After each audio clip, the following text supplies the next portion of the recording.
Good morning. I'm Daniel Miller, and this is Destiny Academy supporting Mind Charity.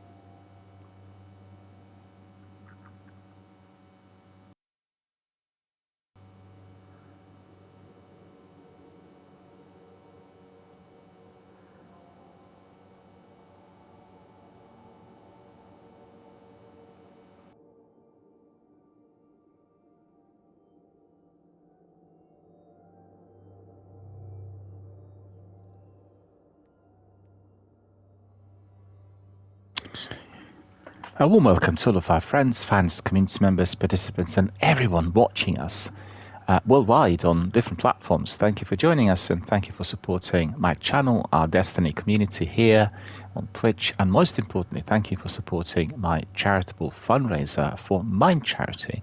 I have been running this campaign for a while, and I will, I think, extend it because I had the deadline that should have been expiring, I think, towards the end of this month, set as well right at the beginning. So we'll try to extend it until maybe people to contribute and for the publicity to be generated. So I really want to thank everyone for supporting us so far. It has been very, very good response to the campaign from many gamers worldwide, not just related to Destiny, but also to other titles and other things that I've been doing here over the last period. And just want to thank you. Thank you for supporting those who are most vulnerable in our local communities. Just remember, anyone can become seriously mentally impaired, frail, ill, or affected under the certain circumstances. And Mind is an organization that provides specialist services for anyone who's experiencing any form of mental health difficulty. So they have volunteers and professionals delivering the services around the country and offering counseling, which is either individual or group or based on that sort of format, and then for homelessness, for benefits, for anything else. And anyone who is experiencing major difficulty can approach them, get registered, and then use some of their facilities and meet up with their key workers and counsellors. So really a terrific service that we have here in Britain. As you know, in Britain we have many charities supporting many good causes, and we're very proud of that. I have to say that when I watch the news, I could just hear all these terrible things about politicians, government, I don't know, all kinds of things happening in industry, crime.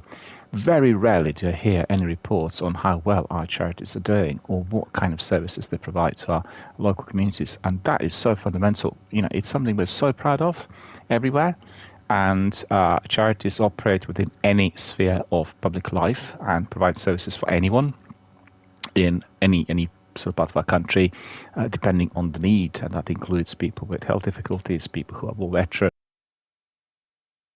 health, and any other facilities offered through private organizations that deliver those services and provide all sorts of practical and advisory help to those who are in the need around the country at any time. You know, they complement what is offered through the statutory, and there are many people working for the charities. And, you know, to be fair, government, central government, and various institutions also support their work, but we do need a lot more of that financial assistance coming from the private investors and donors in order to make sure that these companies can be growing, developing, selecting new people, getting new offices, getting better equipment or whatever is necessary.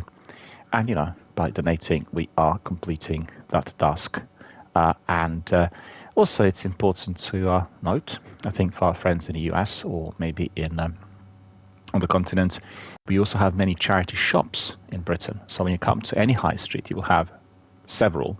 And in my town, there are quite a few. I think altogether we have about 12. So every one of those is basically selling items that are donated voluntarily on very, very low prices, like nominal prices for any items in there. And whatever you buy in these charity shops, it doesn't matter what it is, any item, that goes directly to the charity as a donation. And none of these are profit making, and none of them are having people who are paid for the work.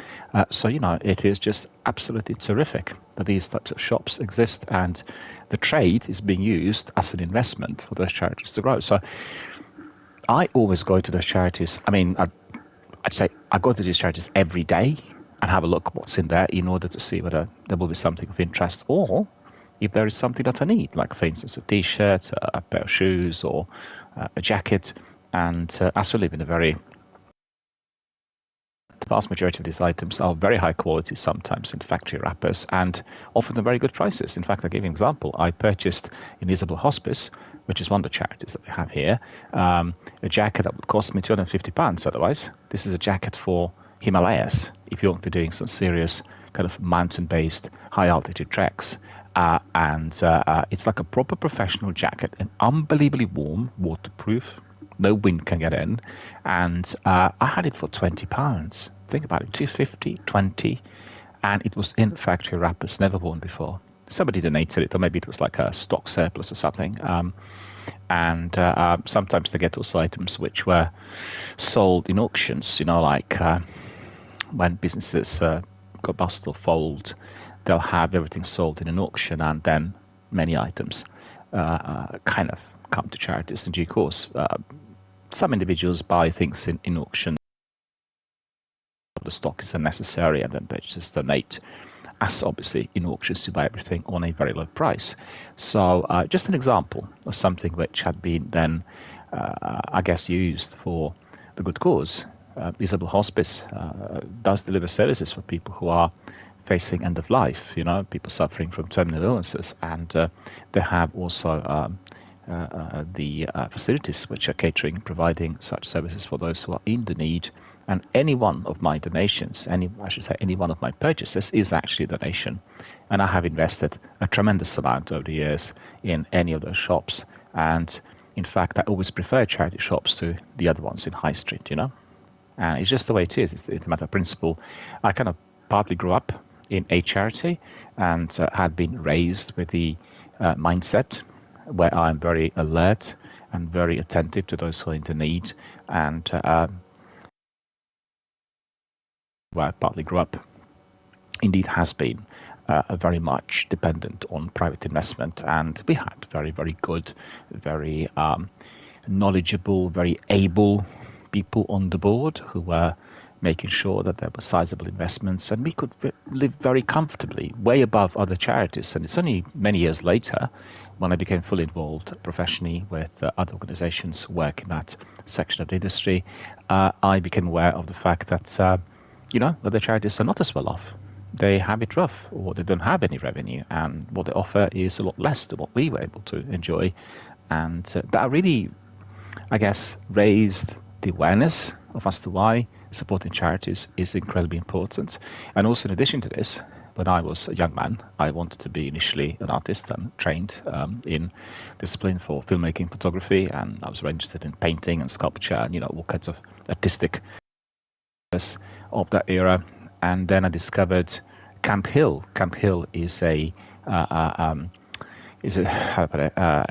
therapeutic community that offers services and therapeutic program that's based on anthroposophy and Rudolf Steiner's teachings that integrate creative skills with personal development. And it's quite unusual. It's quite different to many other places that offer similar services because it has its own philosophy, which is integral to the works of the organization.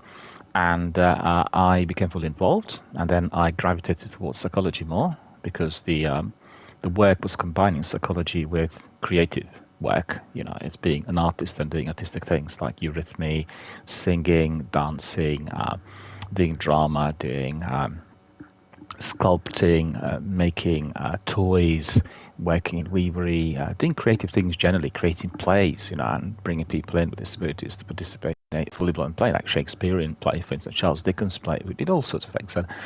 And that is being brought together with the curative education that is there in order to enhance people's creative abilities and create an inner peace in an individual who is otherwise very unsettled.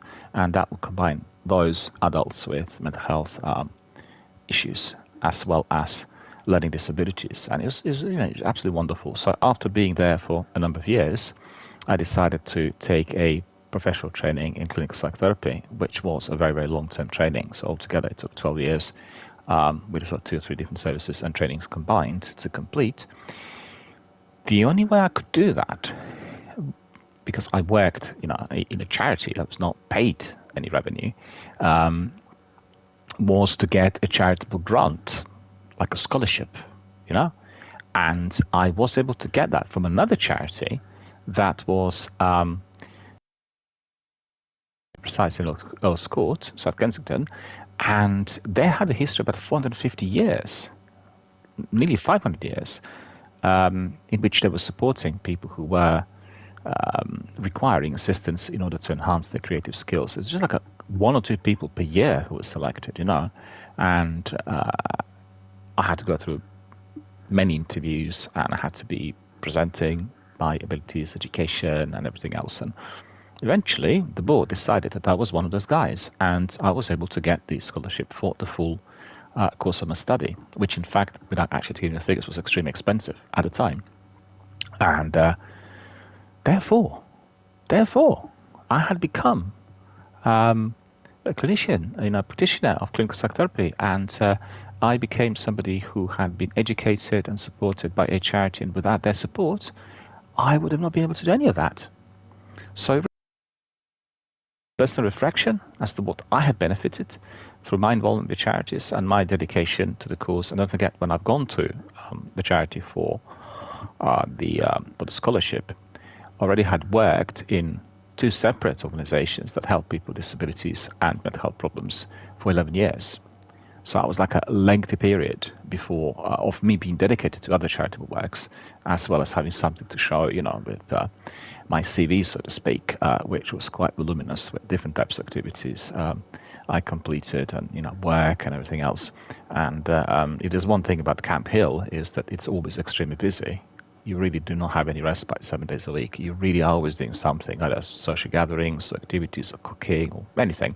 And that itself is tremendous. It's incredibly beneficial.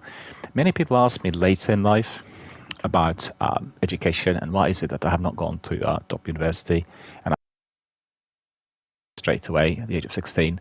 I just thought it was close to life. I didn't want to be like a bookworm, which is what I was as a child. I want to see life from close range, and I was able to do that. That sort of study and that sort of involvement in that era was possible, and it was very real. It was very hectic, and it was really enhancing abilities on every level. In fact, every one of those people who were with me, of that generation, became very successful in allied disciplines. Like, for instance, one colleague of mine, an old friend actually, who's been a friend for many years, he had been unsuccessful with classical education. He was very artistic. He had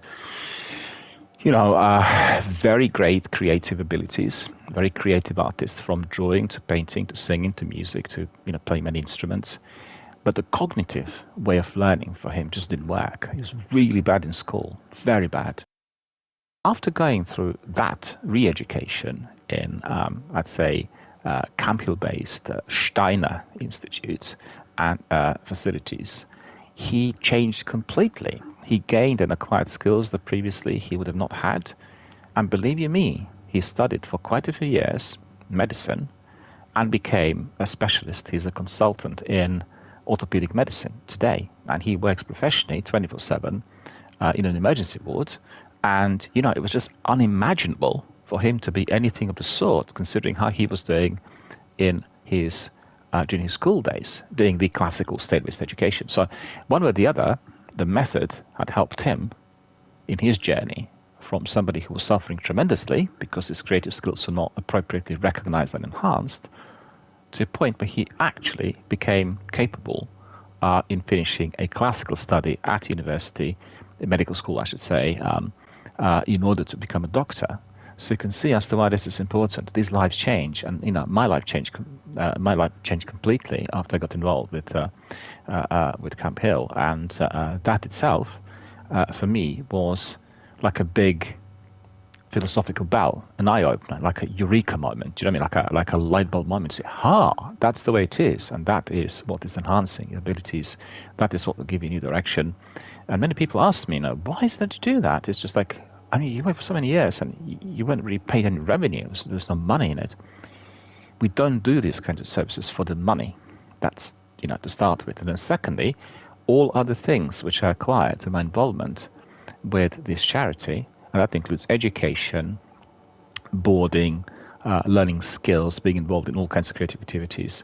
And, it's just absolutely priceless. It's priceless. It changes your life completely. And I've seen that where after being in that kind of environment, they change radically. Their way of thinking and the way of being had been massively enhanced, and they became different people who were able to do certain things, produce certain kinds of items, feel valued, feel creative, and most importantly, recognized as a complete human beings. Don't forget, in our society still today, 21st century, there's a lot of prejudice attached to people with disabilities, people with illness, people who are suffering from mental illness, even more so. Every few days I come across an article in mainstream press indicating that people suffering from psychosis are all alcoholics and drug addicts.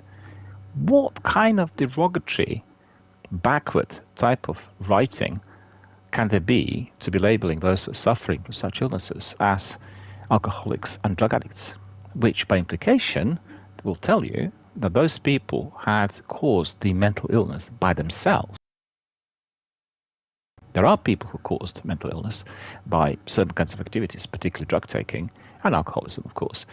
It's a tiny, tiny, tiny number compared to the overall number of people who are suffering from mental health problems. And as we know, these problems are caused by a multitude of biological, psychological, and environmental factors. So look at 3 different layers of the causal factors as to why somebody is becoming mentally unstable, and they all interact at all times.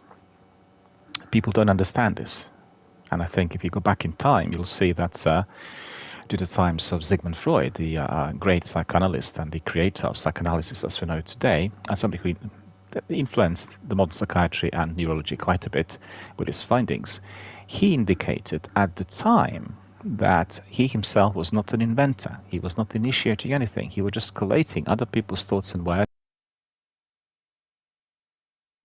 during the previous 200 years and analyzing the way in order to make sure that this knowledge would be properly analyzed, researched, enhanced, and then derive some conclusions, would provide new findings, would provide new direction. And he indicated in his writings, for anyone who is familiar with this, that we are an entity that is receptive to all these kinds of influences. So I think people don't understand properly. I talked to some of my former colleagues about this. If you read his interpretation of dreams, you will see that he is connecting those 3 entities as being critical in the way we dream.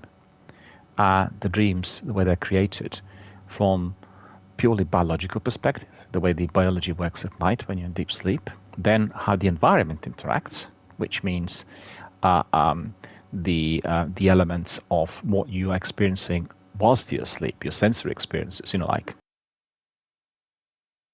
whether it's hot or cold, whether it is a place elsewhere, the familiarity of your environment, any other kind of perceptual interferences such as noise, silence, or if you're in a city hearing, I don't know, an ambulance or police cars, whatever can be interfering with the overall cycle of sleep, where that will be affecting the biological side in terms of its stimuli, the way it's responding to what's happening around you, although you're in a deep sleep.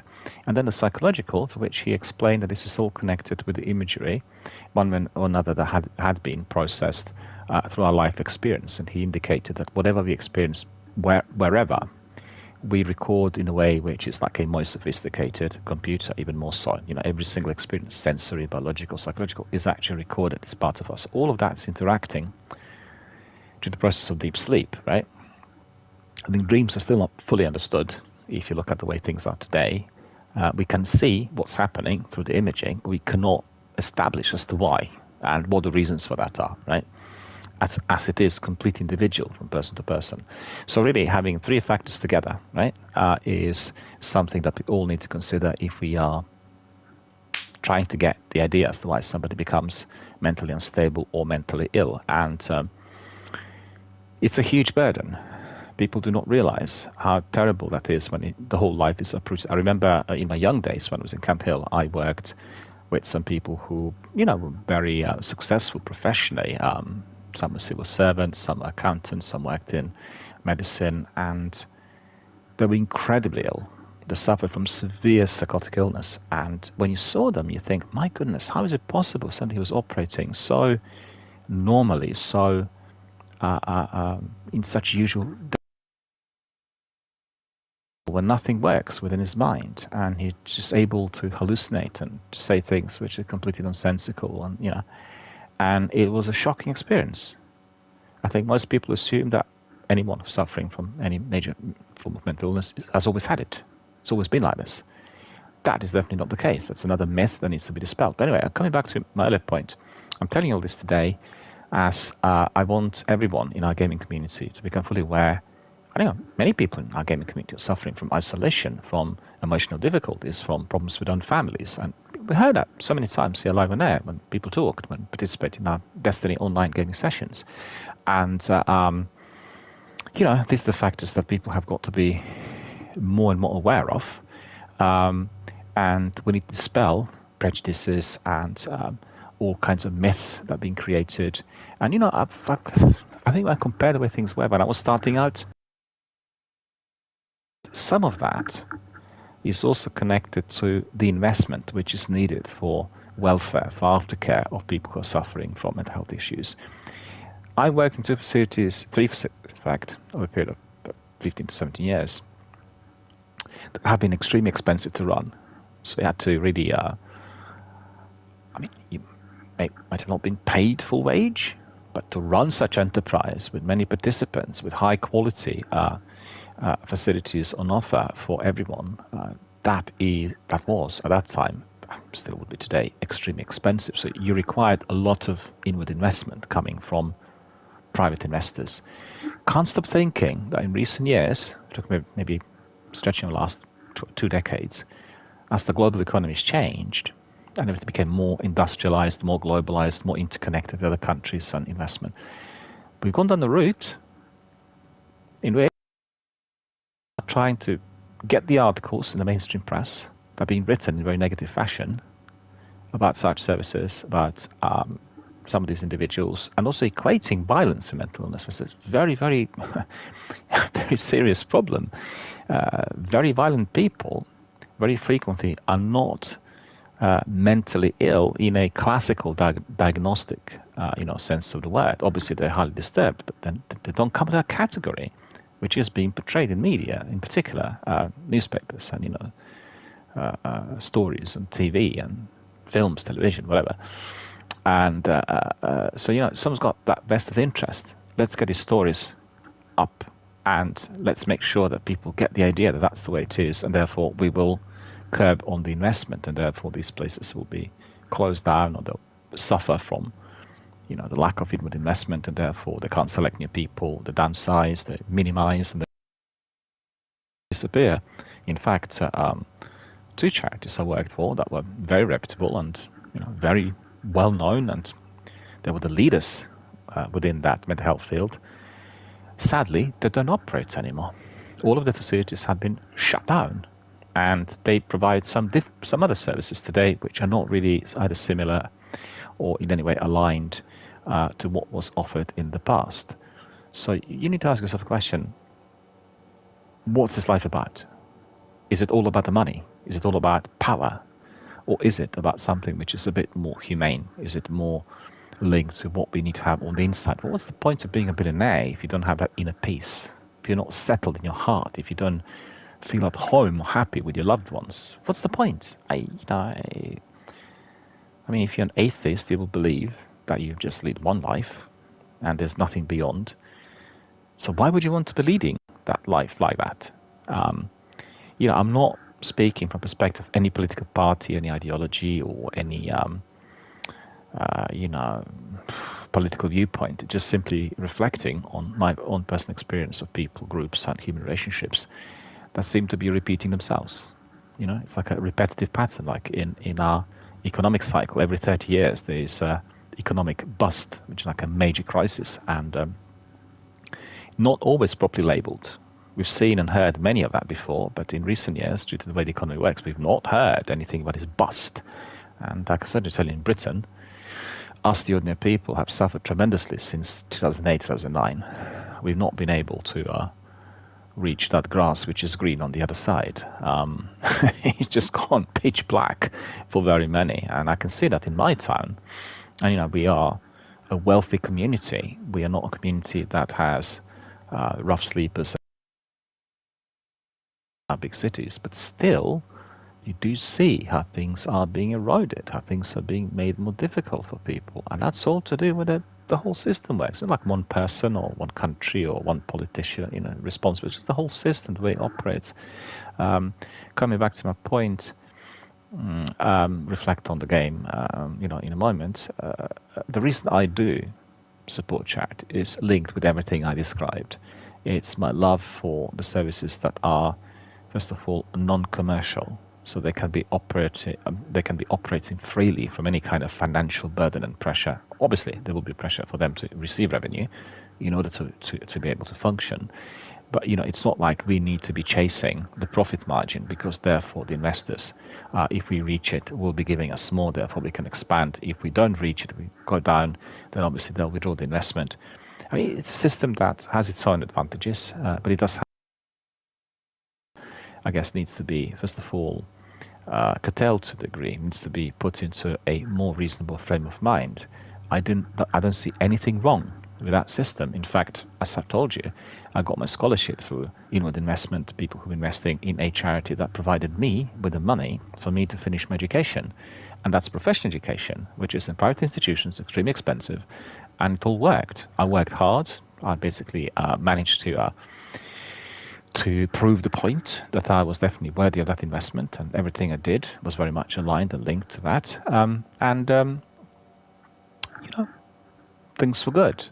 But these were the different times. I think they were also looking at a different type of investment, and the reasons for that were different compared to what you get today. Without me getting into ins and outs of this, we need to be more reasonable. There's a more reasonable frame of mind of what you can be achieving with your investments.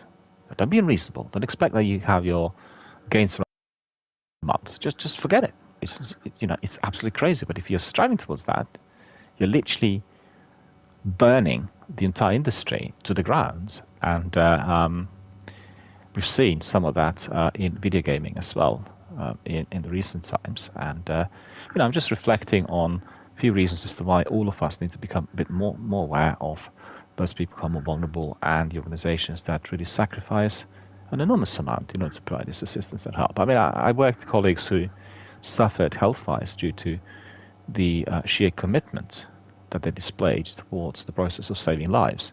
And that's still very common in emergency services. People work as firemen, people work in hospitals, doctors and nurses, people work in education, people work in mental health, psychiatrists and, psychiatric nurses and social workers. It's a very, very large army, police. You have a very large number of people who are not doing it for the money. They're saving people's lives, preventing damage, preventing harm to others. And as we become more advanced technologically, this is also becoming more difficult.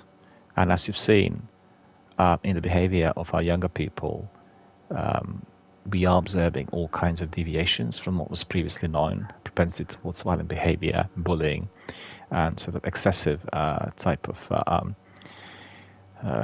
erratic behavior, where you feel that children are overstimulated, they have too much energy, which is not properly channeled, etc., etc. So we heard the other day that our government is introducing a new plan through which everyone aged 18 or school leaver will have to enter some form of national service, which means serving in the armed forces or in the services which will be run by the same principles, with strict discipline, ironclad discipline, and certain tasks given to the youngsters in order to kind of make them ready for adult life.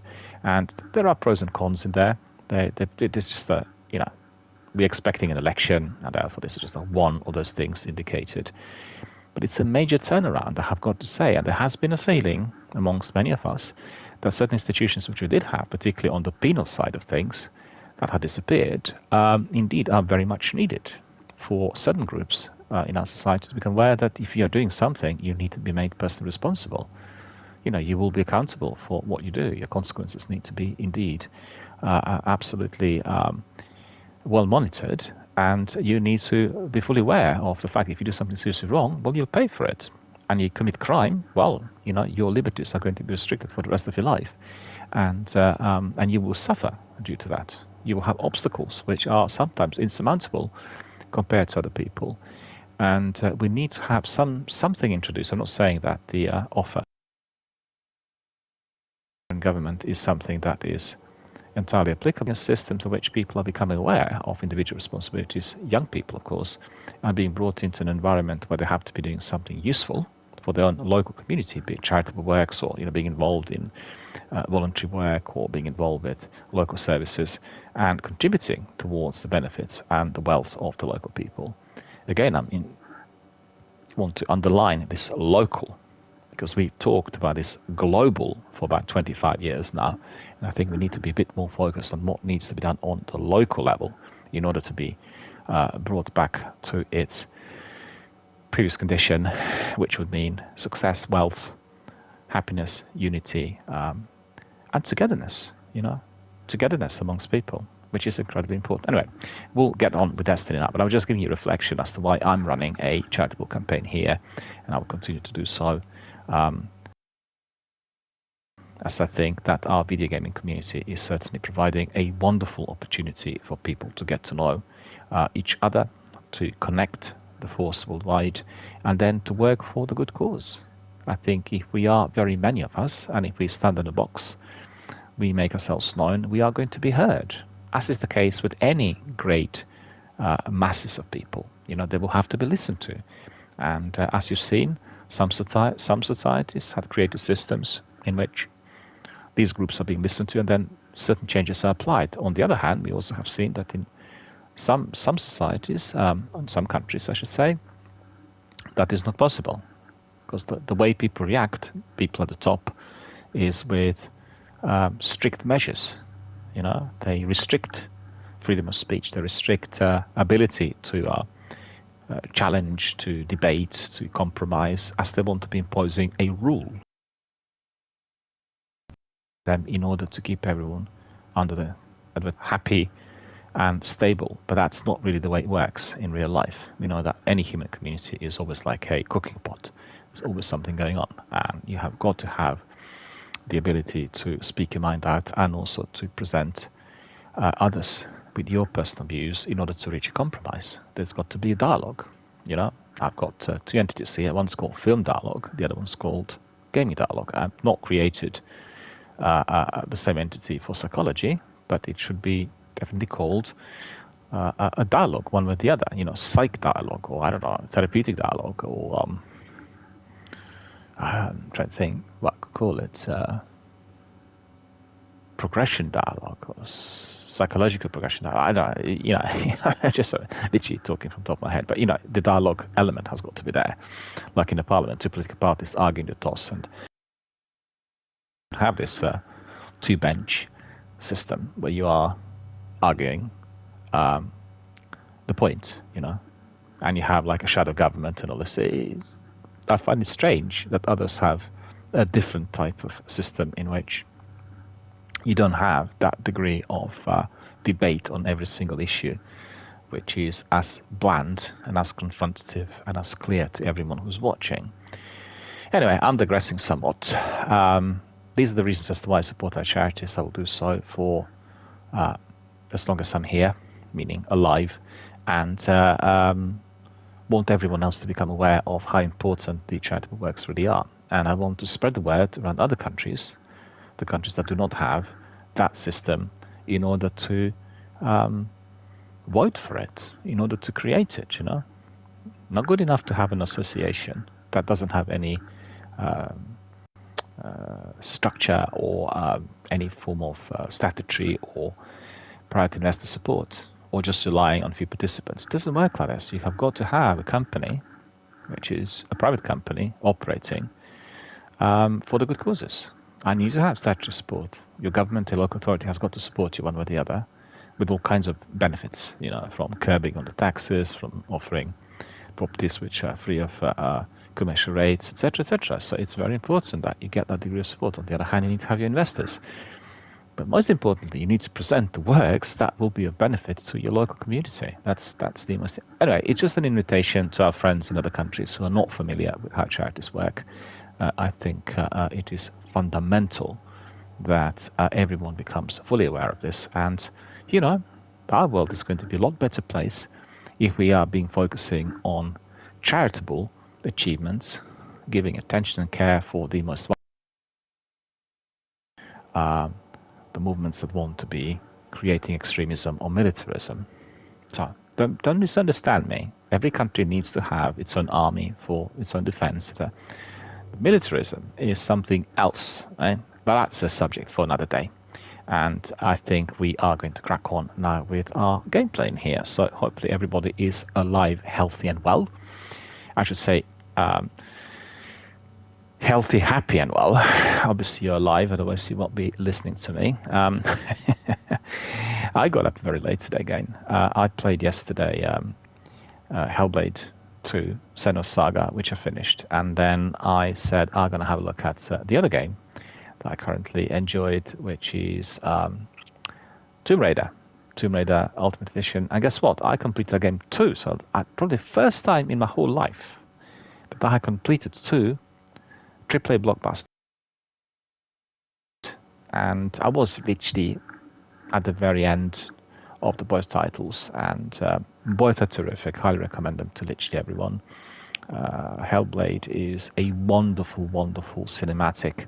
It's not even a game, it's like an interactive film that gives you the best ever picture of what it's like to be mentally ill. So anyone who is a member of our community and who has been experiencing any form of psychological difficulty or mental health problem, have a look at Hellblade and just ping me a message whether you believe that this is an accurate portrayal of what somebody's like who's suffering from voices, i.e. psychosis.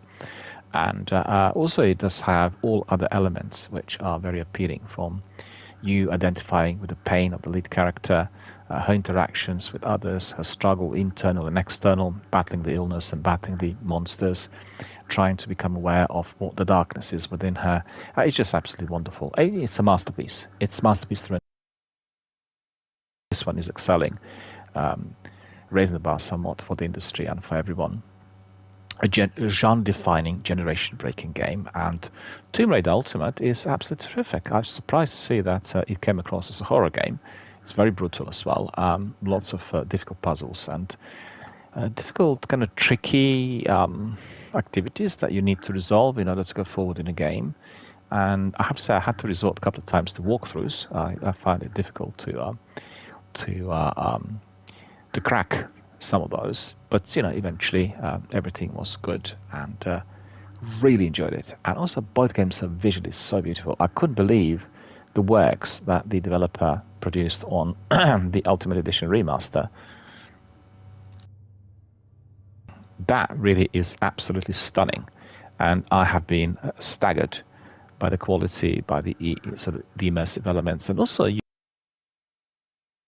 kind of feel for her as a person who is facing many difficulties, who is hurt, and you relive her pain through her activities, and you really find sometimes yourself there almost like wanting to shout, don't go there, don't do this, and she does everything which is extremely dangerous, always is volunteering.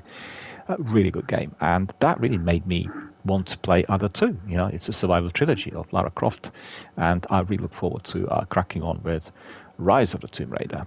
And that was the next one in line, I think, and definitely want to see that. Also maybe revisit the old ones. I've just seen PlayStation is giving us now Days of Play, and they have, I did see it today on an email which I received, Tomb Raider, the original from PlayStation 1 and 2 is accessible for the time being, so definitely a good time for me to pop in and have a look, because I played the original on PlayStation 1 and loved it. That was great. But the Ultimate is just raising the bar for everyone. And it's an old game, it's been around for 10, oldish, I should say, 2013. It's 11 years old, but even older than Destiny, right? And the way it looks is just like a next gen. The graphics out of this world. I mean, honestly, I was gobsmacked. It just looks like a game made today. So the quality of the studio that made it is just really formidable. And I will be looking into the other works they completed. It's just really, really most highly recommended title for everyone in our community. Anyway, let's just crack on with Warlock. As you know, we are doing campaign replay in the course of this week. The dreaming city. An awoken stronghold beyond the reach of any outsider. Such was my wish. Granted by Riven. Kara, who bargained only with me. Until my city was invaded. First by the Taken King, and then the Witch Queen. Riven struck new bargains with them. And with her dying breath, she granted a wish that laid a curse upon the dreaming city. But Savathun is shrewd and clever. In secret, she inscribed her true wish on the wall that governs the terms of Riven's pact with me. A wish to pursue the witness. Only Riven can open the way. Riven, whose heart was torn out by Guardians. My Techeuns assembled to conjure her spirit now. We shall make Savathun's final wish. Riven's final price.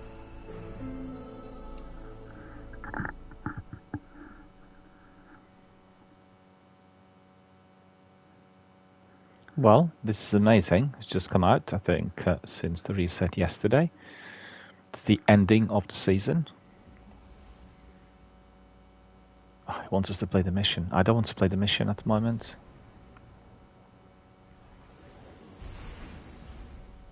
I wanted us to play the campaign. My Techeuns are preparing a spell to conjure Riven's spirit so that she can grant Savathun's wish. However, the Vex of the Soul Divisive have laid siege to the Keep of Voices in an attempt to halt our efforts. I must call upon you to defend the Dreaming City once again. Petra and Crow will guide your path.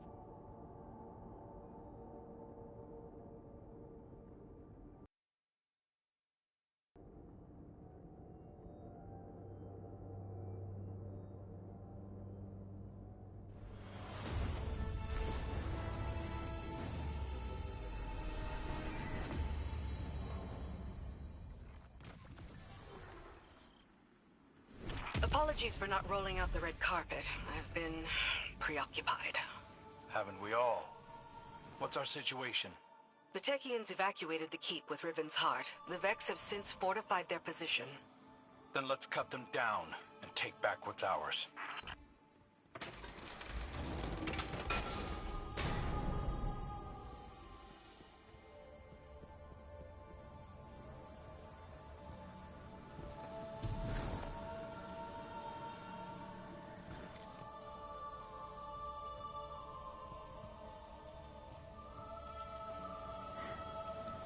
Much.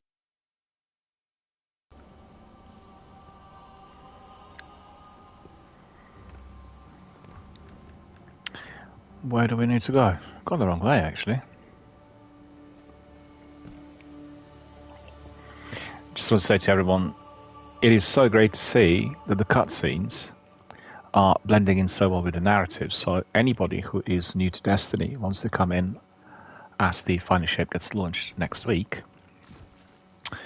We'll be able to see everything about the story, and it's very easily digested. You learn everything about what's been happening in this world up to this point, and I think that's really great. Also, they've created cutscene playlists on Bungie YouTube channel, so if you're interested, you don't have to go to the game, just go to the YouTube channel of theirs and watch everything. You know exactly who's doing what, so that's amazing. It's a massive improvement to the story and the narrative, which in fact was lagging behind the overall action here in the game for for quite a few years. It's only relatively recent that they've changed directions, about 3 years so far now. And I think that is giving us a very different perspective on the game. Alright, let's just crack on with this and then we'll go back to our campaigns.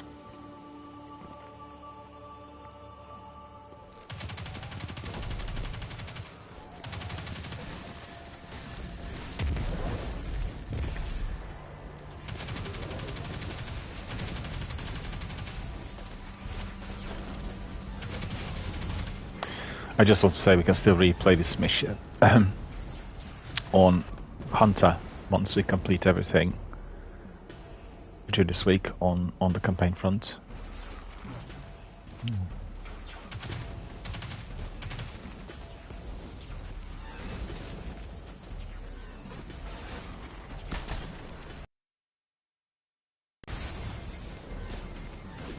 I better hide. Won't be able to do this there.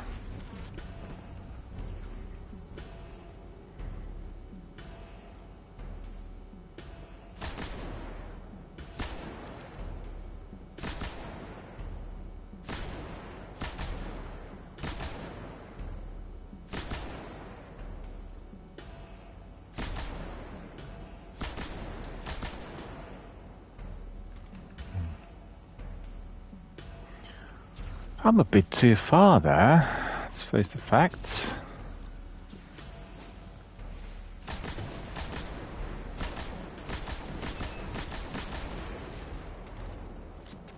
To watch out. Oh yeah, there is another one. Or is there?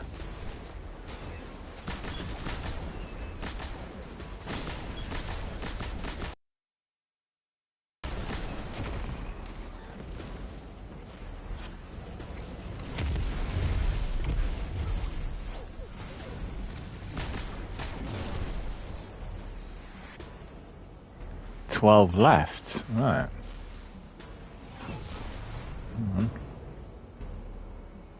Where is he? Didn't see him. Must be somewhere. Oh yeah. Yeah, I knew there was another one. They're called Cyclops. Okay. So, immune still. Okay.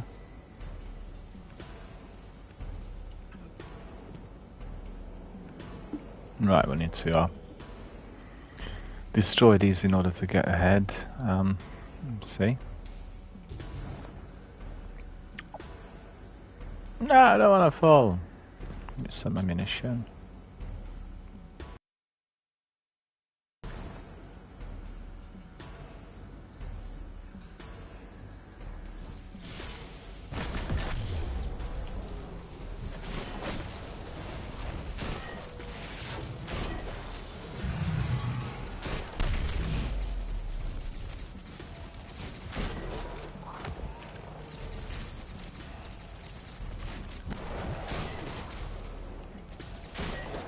Milk spot is what I'm aiming for. Everyone will know that, I think, if you play Destiny. It's the milk spot. Bit of X, that's actually their most vulnerable point. Right, so that should do. Okay. And then another one.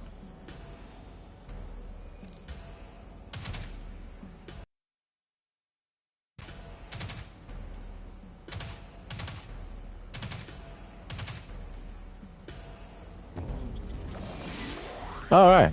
A good start, but there are more Vex gathered around Riven's remains. The Techeuns need a fragment of those remains to cast their spell. A spell to conjure Riven's spirit. Are you sure about this, Petra? I'm sure that I trust my queen's judgment. I just realized that my controller keeps changing color, so that's really so cool. Well done, Bungie. If you are playing a dark room, it just keeps glowing and it really brings you into the atmosphere of the whole game.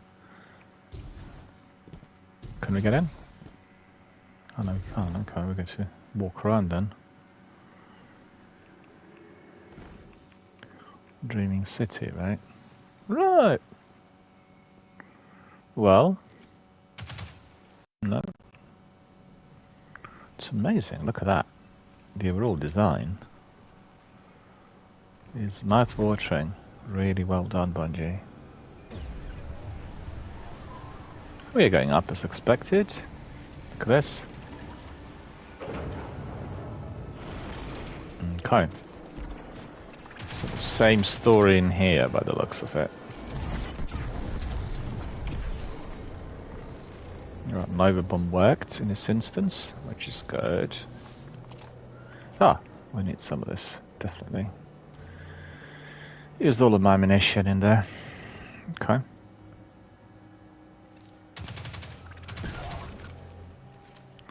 Reload! Never forget.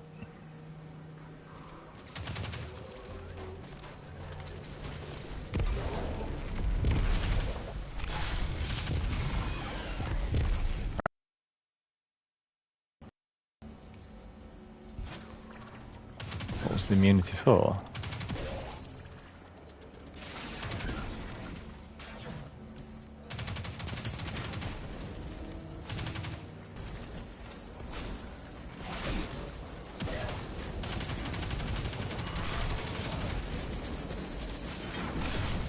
Come on. No, no, no, no, no, no, no, that's rude. That's not gonna work, that's not gonna work. No, that's not gonna work. I knew it. I knew it. Need to do it with this baby here. To get more. Oh! Okay.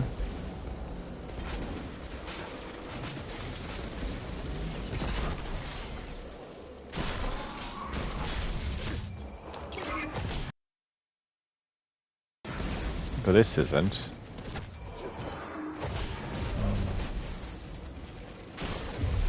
So this milk spot is really good.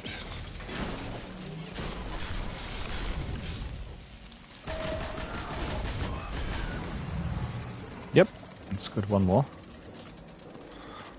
One left somewhere. Where is he? Yeah. No, that's not it. Harpy! Harpy, you're gone. Okay.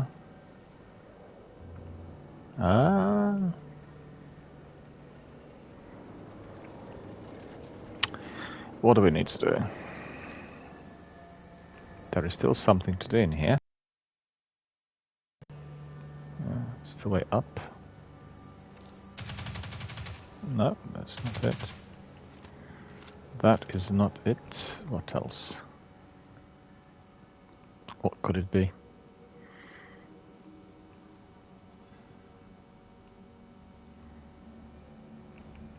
Up here, maybe?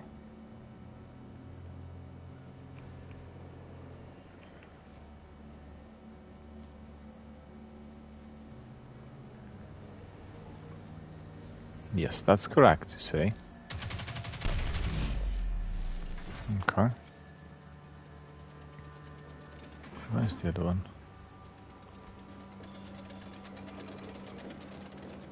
Oh, there. Okay.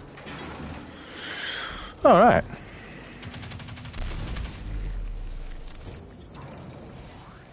Time to visit Riven's core. Shame I wasn't around to see the killing blow. We never should have done it. She set a trap and I walked right into it. My desire for vengeance blinded me to her schemes. Yeah, I know the feeling.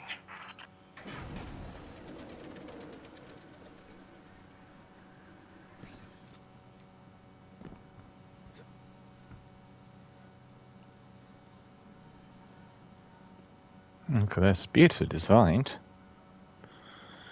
Okay, so what do we do here? Let me see. Oh, up here we need to go to. Okay. You remember in Destiny 1, these cursors, the pointers, they didn't work properly. And it was difficult sometimes to find out where to go. It's very rarely occurring here in the sequel in recent years. Like a massive improvement, major enhancement. The difficulty I have is I'm playing it on Xbox, right? On a PlayStation, it's a PS5, and it's so dark. Like I increase the brightness level here to the maximum, and it's still so dark. It was causing me so many problems with Exotic Quest recently. I couldn't really see what platforms I should be jumping on, and I don't know what that is. Maybe it's my TV. You know, my TV is not the latest, but it's a very good Sony Bravia, and maybe it's to do with the settings on the TV, because this is like, you know, that's the latest, really. PS5. It's next-gen graphics.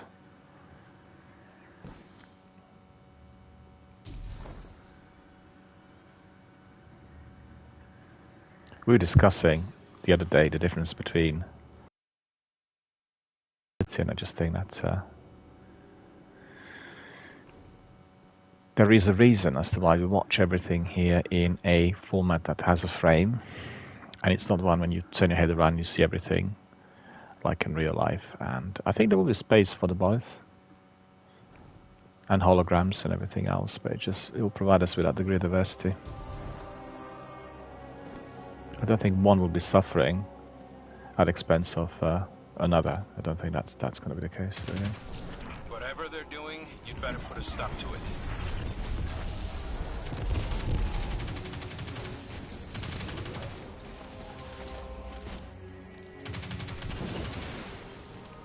Okay. That got our attention. Yeah, absolutely. Good. Don't let them near Riven. Remember.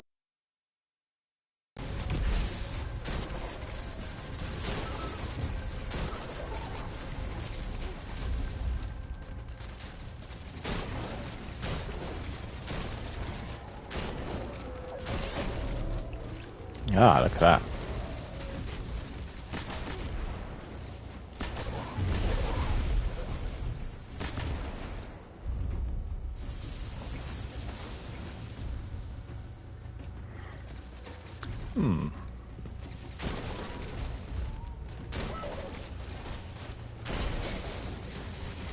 Very close to his milk spot in this instance. Let's face the fact.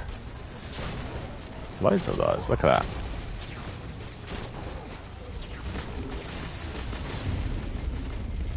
It's better. You know, in this sort of situation you realise as to why this weapon is called You're Heavy.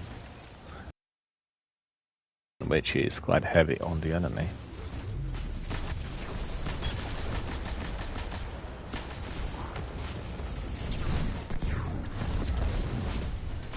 Ah!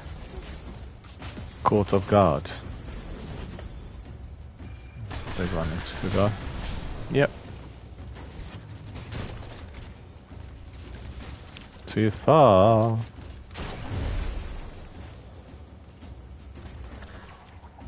Hiding in here. That's the last of them. Retreat Dragon's Defender. to the chamber. I'll hail Queen Mara. Okay, bring it to the chamber. So it's up here, is it? I need to collect Kara's tooth. So that's tooth. Collect it. Ah. Waited.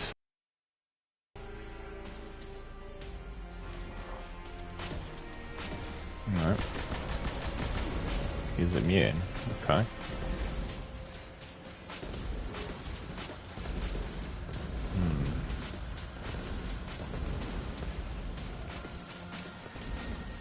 Yeah, no way through which I can get out. Right, so what I need to do to crack his shield?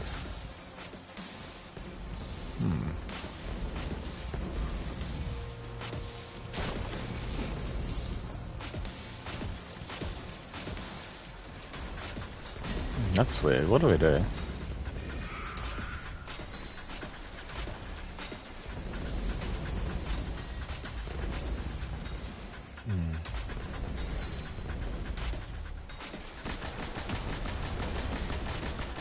No, he's immune.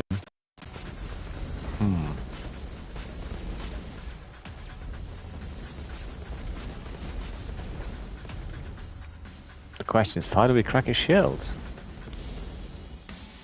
Boo.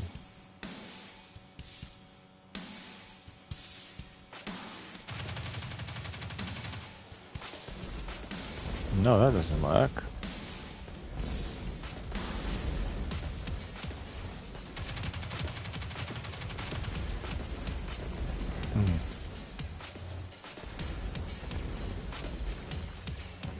Well, nothing works. Look at this. I don't know, need to do something about it, I guess. Maybe there is something out there that needs to be broken or destroyed, we'll see.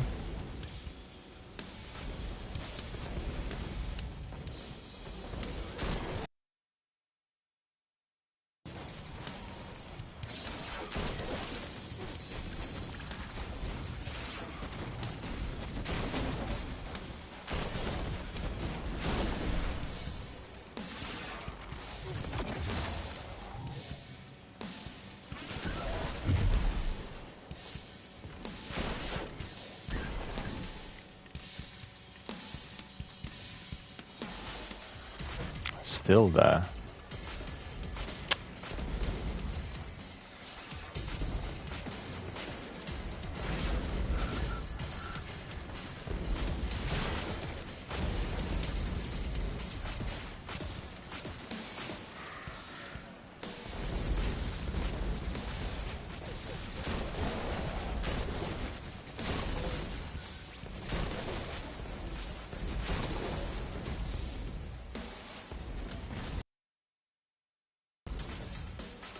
Oh, no special ammunition. That's annoying.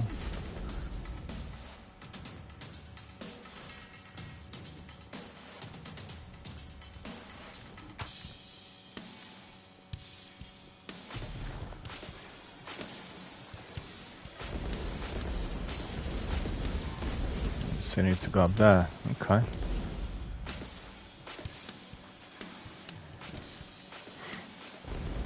Good job that radar's working, so I know exactly where to go. There. I think eventually probably crack his shield. Supercharged.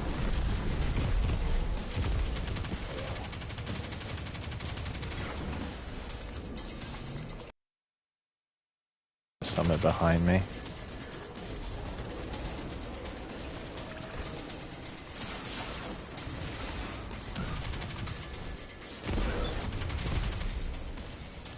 That also worked, that's pretty good. Okay. Still got the shield, go away. It's a big battle. Well done, Guardian.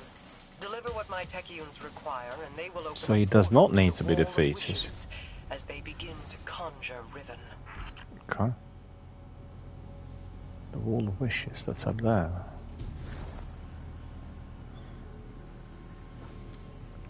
Okay. Your deep sight will reveal Savathun's wish. Once Riven grants it, we can at last pursue the witch.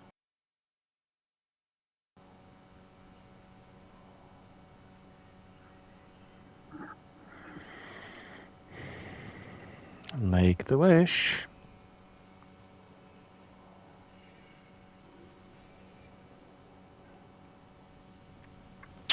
We go up there. Oh, that looks great. That's really cool. Nah, I missed it all. It's ridiculous.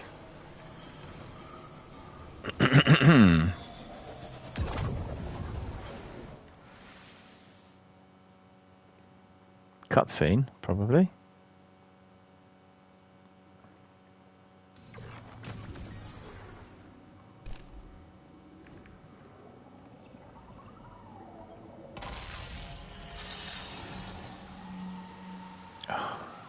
Puzzle.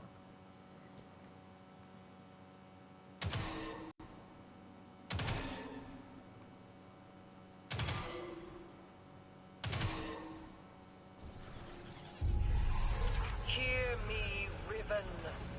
Savathun's final wish, inscribed in secrecy, has been invoked by the Guardian. Grant it now, and feast upon the difference between desire and reality. Such a long slumber. Such a rude awakening. Grant the Witch Queen's final wish, you say?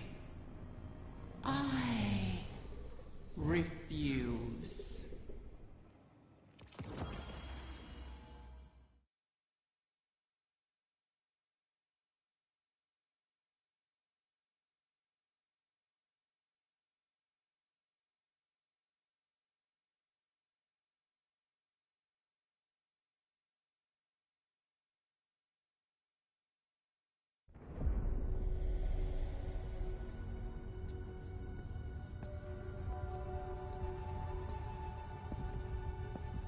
Leave us.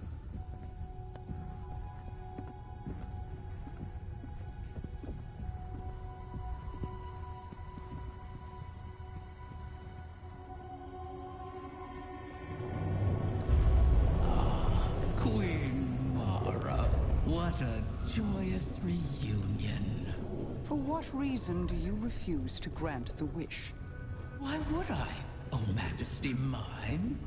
Lest you forget, I am dead, as are the rest of my kind. The Vanguard made sure of it. I need no reason to refuse your wish, only a reason to grant it. What to entice my cooperation? It wasn't enough for your champions to slay me, but then you saw to the destruction of all my eggs. Well, not all of them. Like the one in Savathun's Spire. One of many, hidden within my lair, away from your vengeful eyes. But if you were to secure them on my behalf, then you would also secure your heart's desire. And ensure that the Ahamkara live to terrorize us once again.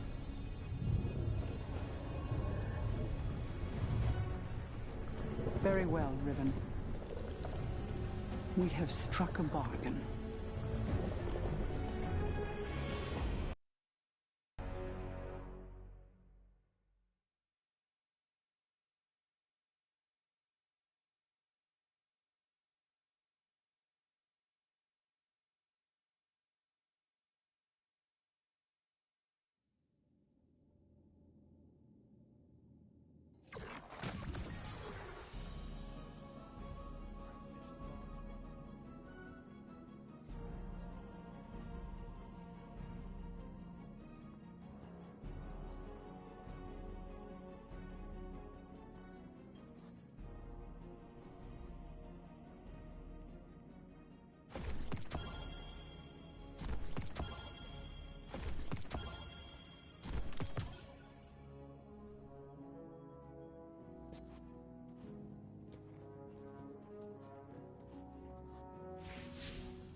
As you could see, this is bringing us to the end of the current season, so it's very lengthy, got lots of different things to do.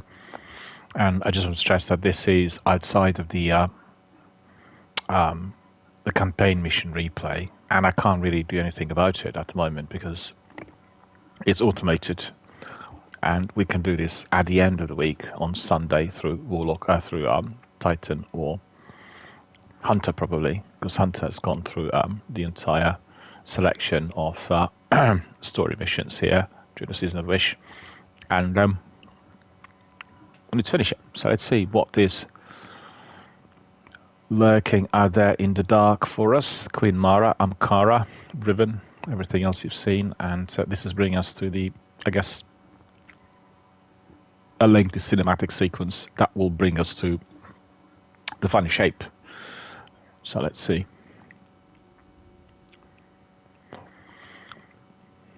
Work with Mara Sova and the forces of the Lost City to rescue prisoners and push back against the Shadow Legion's invasion of Earth, right? So visit the holoprojector near Nimbus in Yamuna to receive the message. That's annoying because I have not completed... Well, I guess we can do that later in the week, right?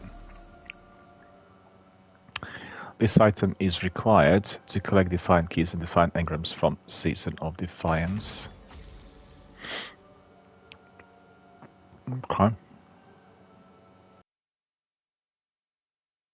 Perpetualis we already did have. Actually, we didn't have here on my Warlock, so I can keep it.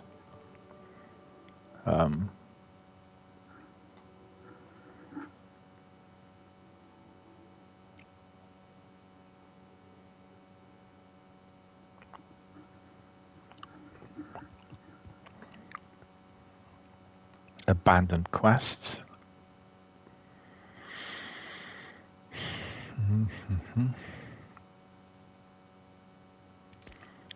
Pick this up for later. Alright, so I think we probably can leave this for later. We need to really get on with our... What's this? Just a moment. I don't think we should have anything else in there.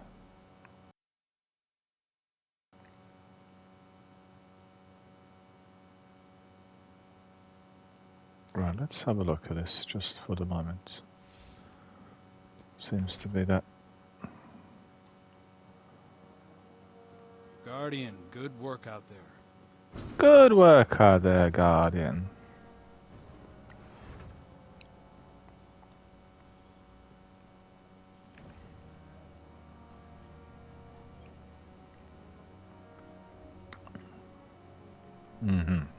Okay.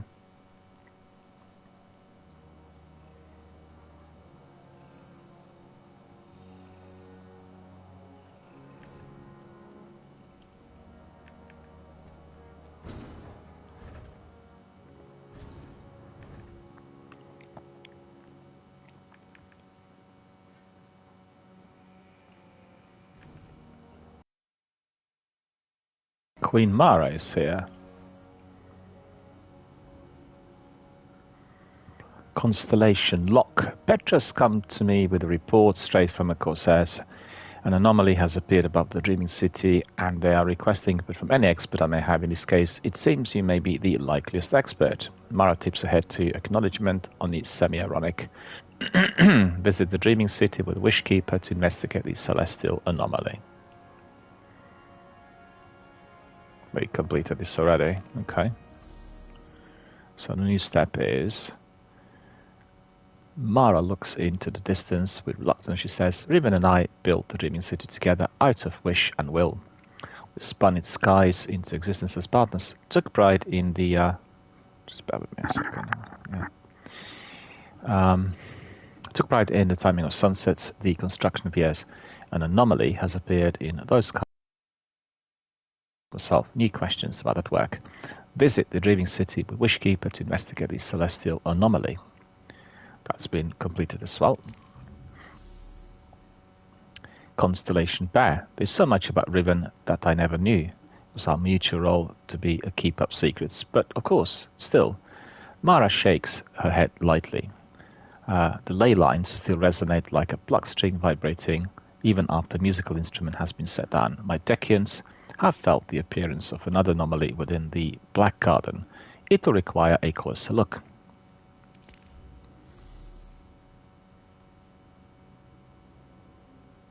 Star-crossed.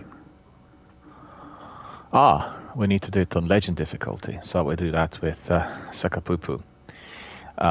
Constellation Tower. Guardian, my Decians have felt the ripples of celestial anomaly within the Black Garden, some remnant of Riven's power, most likely as the bearer of Wishkeeper. It seems appropriate that you will be the one to investigate. Visit the Black Garden with Wishkeeper to investigate the celestial anomaly. I knew there would be a cost in bargaining with Riven. I did not intend it to be a cost we kept paying all these years later. But now, the Witch Queen's scrolls have confirmed my greatest fear. The curse on the Dreaming City cannot be undone. I've pored over 1,000 possibilities, but the Corsair souls trapped there remain. I won't give up on them. Even with the curse in place, there must be a way to bring my people home. A task for tomorrow, perhaps. All this pain Riven has inflicted, and still we're beholden to her. There must be alternatives to restoring her clutch. The resurgence of the Ahamkara now is disastrous. The Reef and the last city went to war to stop them before. For now, above all else, we must pursue the witness. I need an operative to finish this bargain with Riven. Force her to enact the final wish. So while I ponder countermeasures, you do what you do best. Carve a path.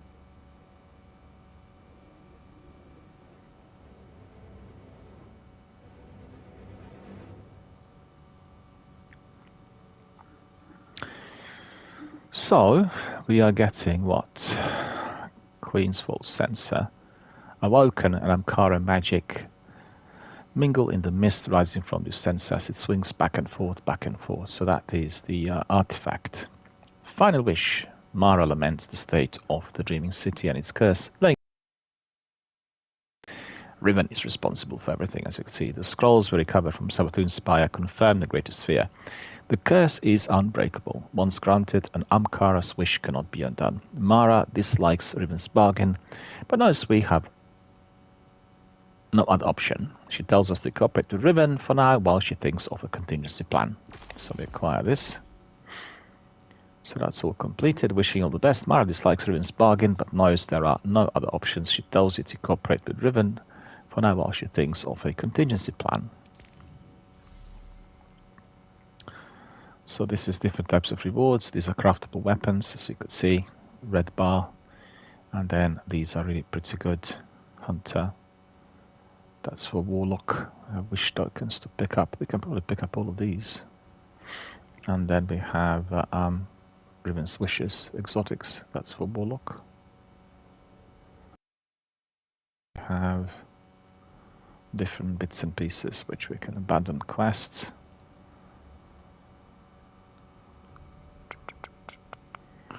Okay.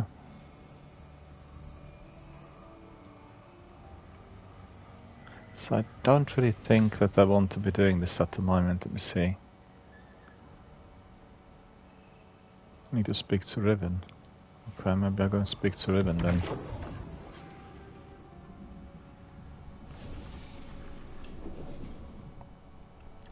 Greetings, O guardian mine. I always knew we could work together.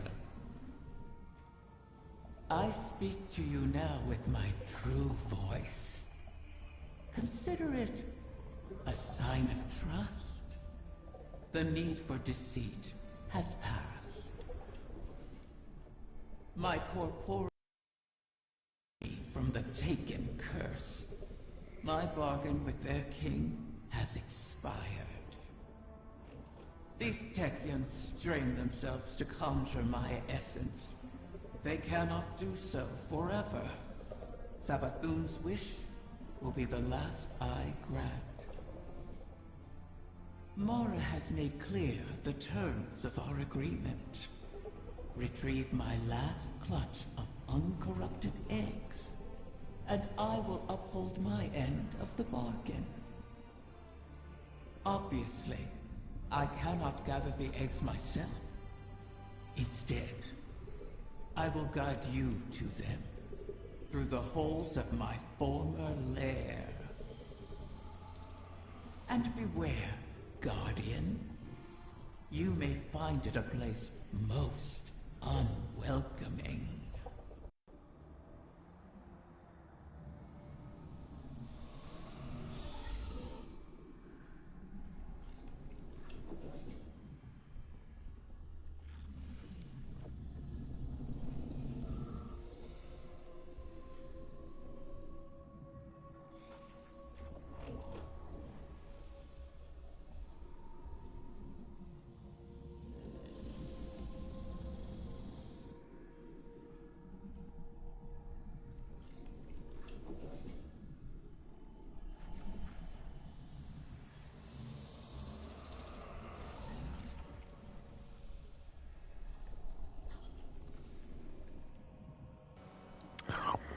Riven expresses delight at working with you one final time. She explains that given the immense reserves of energy required to sustain Riven's spirit, Savathun's wish will be the last she grants. Riven tasks you with retrieving her last clutch. The Confluence. This is all, just explain to you, this is all the recent season, and it's all to do with the Season of Wish content.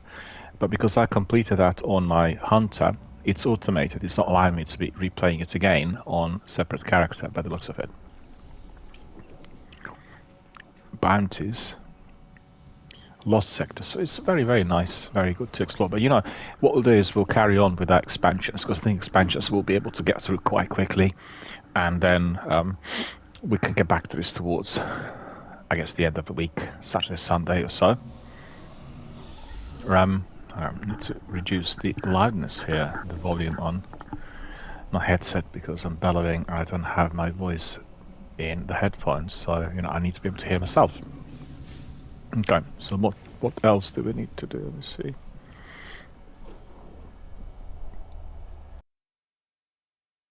Gone fishing. Closer to Heart mission. I guess this is replayable.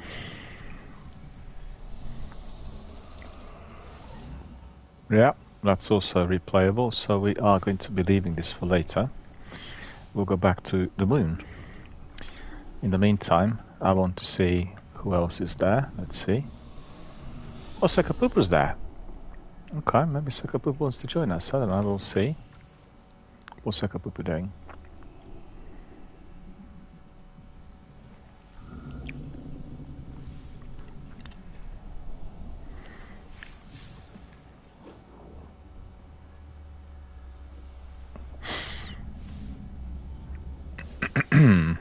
Okay, so let's see, what do we have here? Yeah, we need to just double check. What's the bounties? Oh, all the bounties have gone. Boo! Just yesterday. Ridiculous. That's Ares' bounties. We'll probably take these. Unclaimed challenges week 2. Look at that.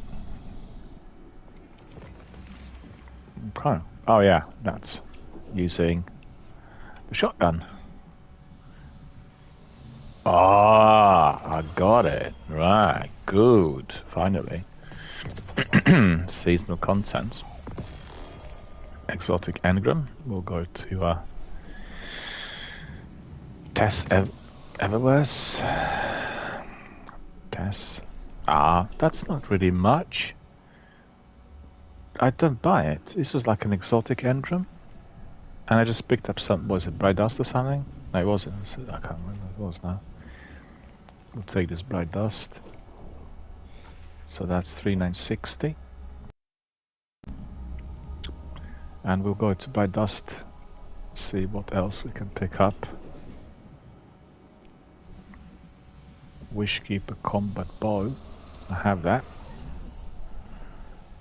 Ornament. Bright Nostalgia. What's this one like? Let me see. I quite like that ship. 2000, alright. Astrologic Shell.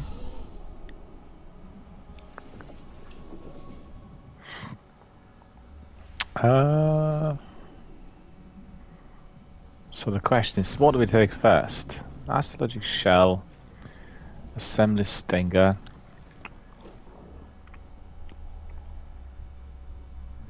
That's 2500. Okay, we'll take this one first. And let me see. And we'll take this one second. Yeah, actually, I will enable the ship. Quite like it. So, Season 23. Unclaimed challenges. Always remember to highlight these. Very, very important. Claim reward. So that is as we obtained that helmet. I completed, as you could see, the entire Wishful Armor focusing, and then we'll enable it. We'll put it on. Ah, now I completed all of these. Look at that. I've got 32% increase on the XPs, and that's pretty good. So, what else do we have here? I think there are some other items I need to pick up from before. If I'm not mistaken. I don't think I am.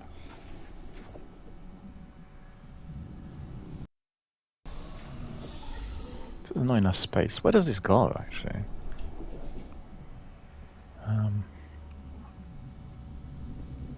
Layer key, that must be in my inventory.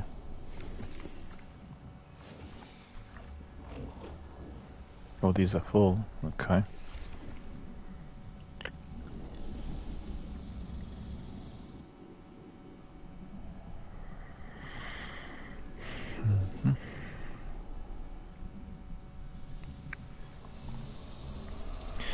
That was really lame, wasn't it?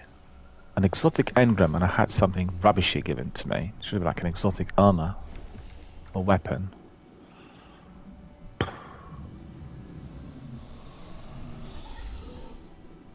Bait. Treasure key. There's of eternity. They're probably not going to do any of that.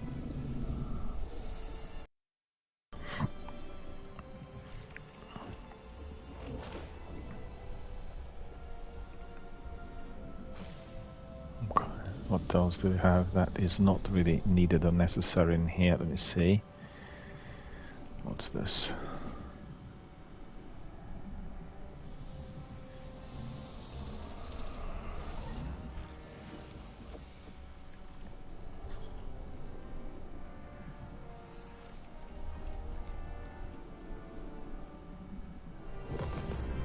Do we have enough space now? Hopefully. No.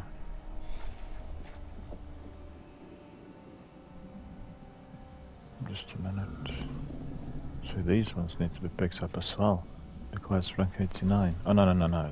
These are still not within the reach. One of them that we can use at a time. That's all I can think of. There are quite a few of them there. And these are the other ones that I've not been able to pick up, I think. Well, that way. Alright, so that's all good. Store, quest, what did we get there? Quests.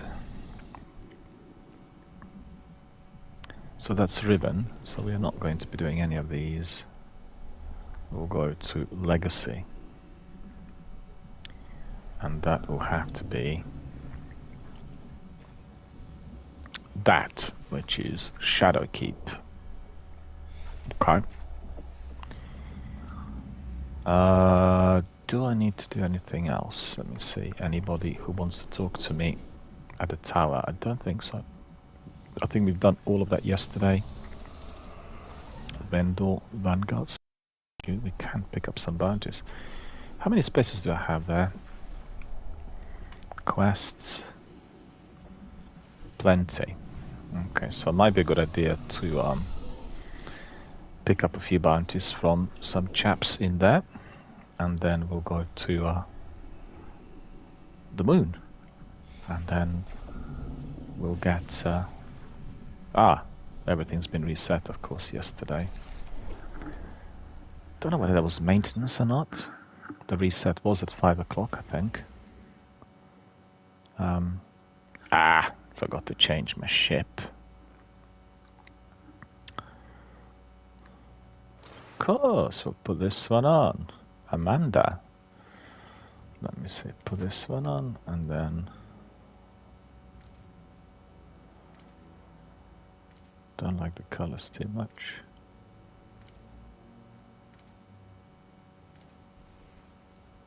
Yeah, that's not too bad, is it? Wait a minute. Let's see. No, I want it to be like really pretty.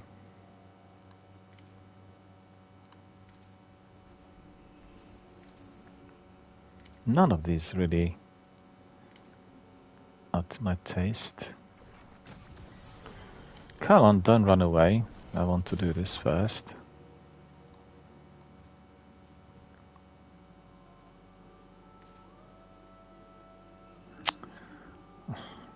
Please. Look at this. Glitchy.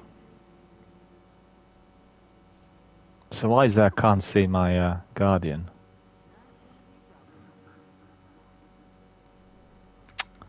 Come on. Shouldn't have got those. Yeah, what's that position in there? True. At least we figured it. Got these. Oh, that's not too bad, is it? I used to have these mechanical toys when I was a child, you know, they used to be very popular. This is too red. Don't fancy that. That's too dark. No.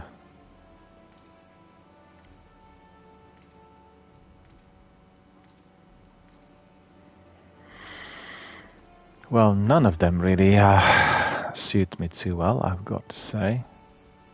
There's just one that I did see there. I think this was one.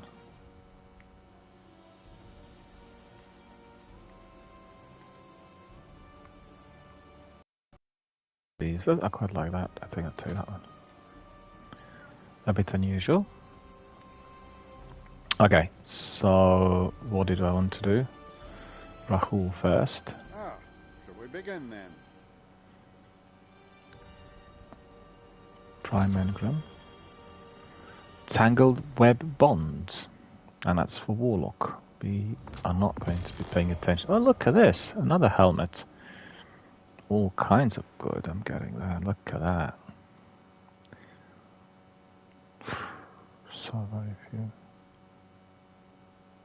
2 out of 10.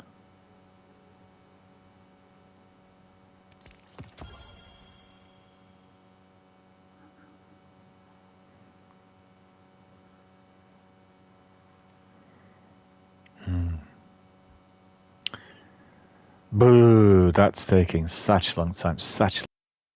My goodness. Purchase Glimmer. No, we don't need this. Just remembered I can really beef up on the Glimmer through my consumables that I have. Anyway, we want to really change, and this one goes on. Okay. And then what do we have there? That's Eagle Talent. That's 1800. We don't want that. 1803. Yes, Guardian, by all means. Let's get started. The question is, do I have that upgrade module? I don't have it.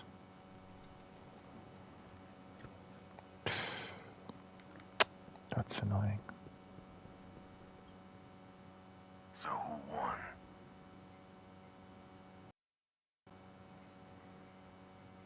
Request. That's probably. Well, we are close, really. Okay, hand cannon, pulse rifle, sword, and kinetic weapon. So that'll be okay for now, I think.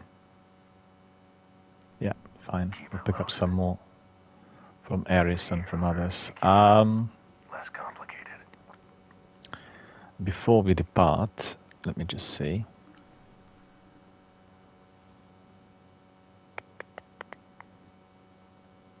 So that's 9 energy, so that's 1804, that's 1800. Tesseract we don't need, thorium. I can't infuse anything, I can go any of those. Prodigal, 780, 1800, all like really... Right, okay, we'll just delete this.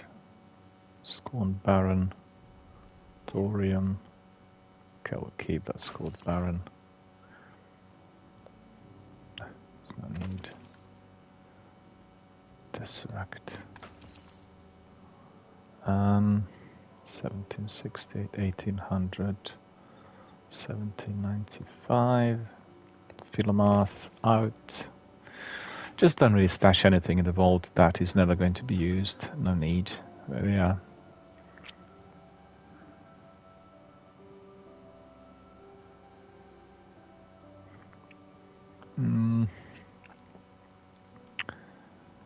What I do need is this, to increase this.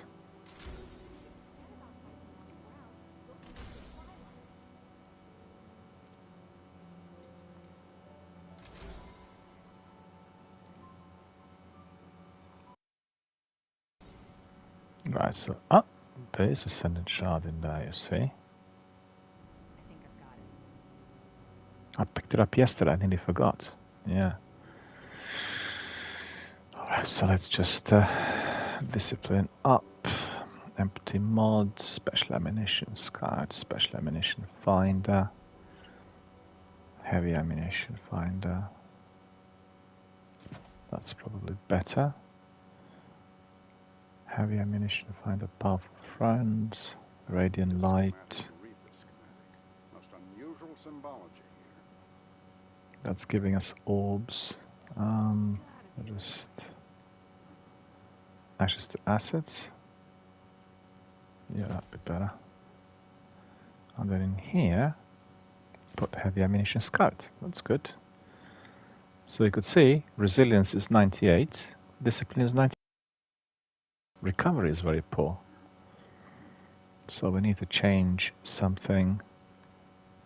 So this one is giving us 3% additional Spirit of Riven vendor reputation from all sources. Okay, no matter. Just that we are quite happy with the way he looks, and I want that last bit on. That. So 1797. That's massively different.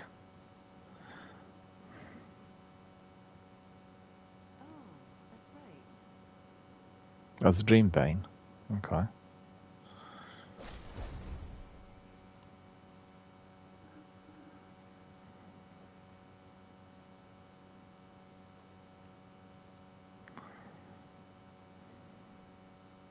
No, actually, I put the other one back on because I already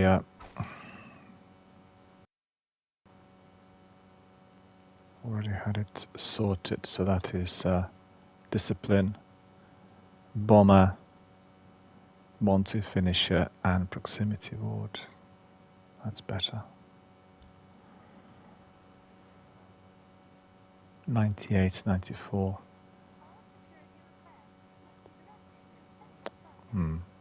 Okay, let me see what we got here on our ghost. Ghost. Could possibly be that good at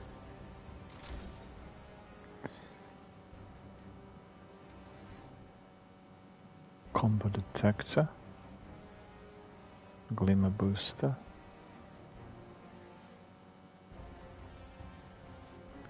Yeah, we want that one.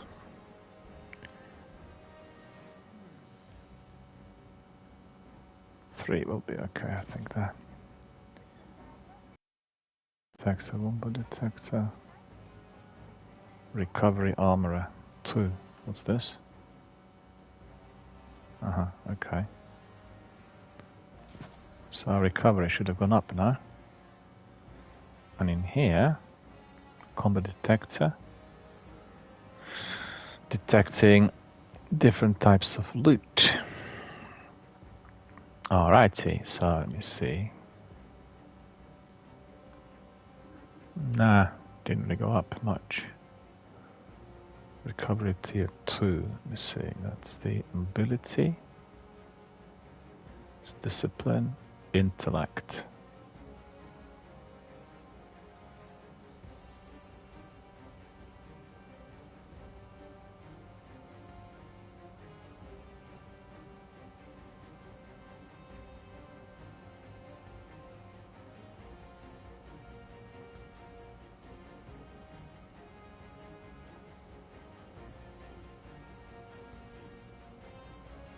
Recovery tier 2.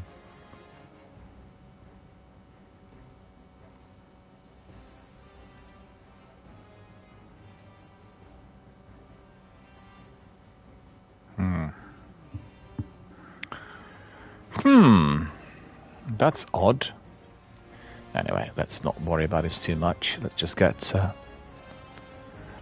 going.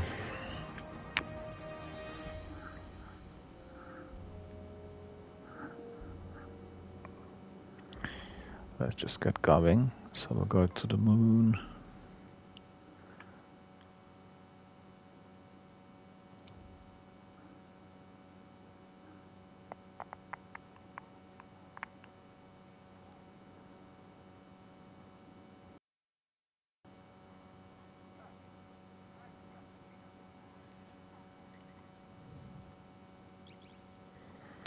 And what's the task? The task is one of those grindy ones, if I'm not mistaken. I did see it yesterday. Let me see the ship. Ah, it's looking pretty. My new ship. Grindy. Cleanse the essence of anguish. That's right, yeah. This is what we need to be doing.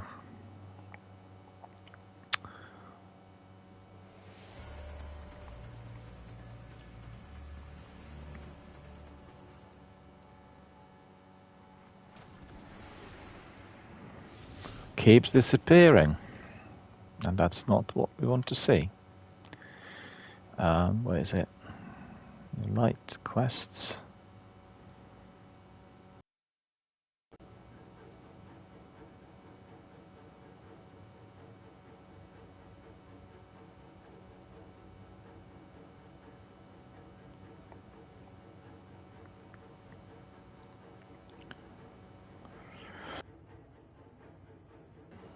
So in order to cleanse the essence of anguish, right?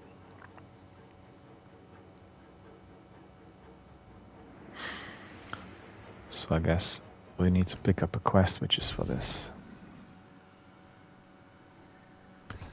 But I don't see at the moment. The fight continues.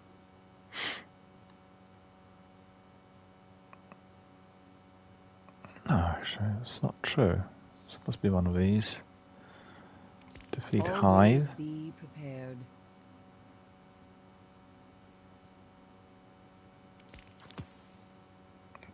That is... Let me see. Oh, we can pick up some more bounties, why not? Bounty limit reached. Okay, go back to this. Let's just remind ourselves of what we need to be doing. But what was this? Hang on a minute. Complete patrols. Okay, fine. Use finisher. Double draw. Okay. Hive. Void damage. Submachine gun. Solar.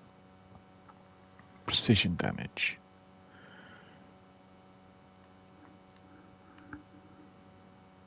So just probably completing some of these events, but I can't remember exactly. Cleanse the essence of anguish. No, there's something wrong there. Scarlet Keeper completed. Pit of Heresy Dungeon. Altars of Sorrows. This dungeon. Sanctuary.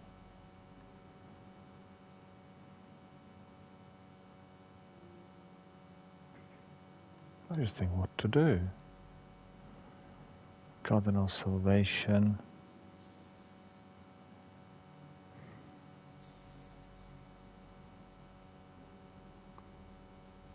Well, we'll go to Sorrow's Harbour. We'll do some waves there. You probably are familiar with this. You have quite a selection of activities, enemies coming in waves, and you just need to neutralize everyone. That's just like escalation protocol, same sort of thing. Just so we don't have escalation protocol anymore, so we'll do this. Just realized I've been seated too close to my screen. That's not really something I want to see. Let's join this.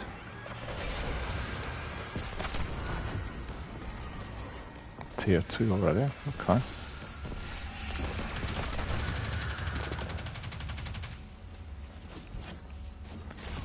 Pick up everything.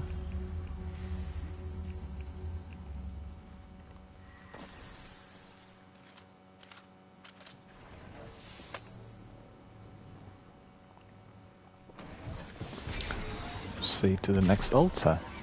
Okay. Some helium. Pick up all of those materials at any time. Oh, come on, what's happening now?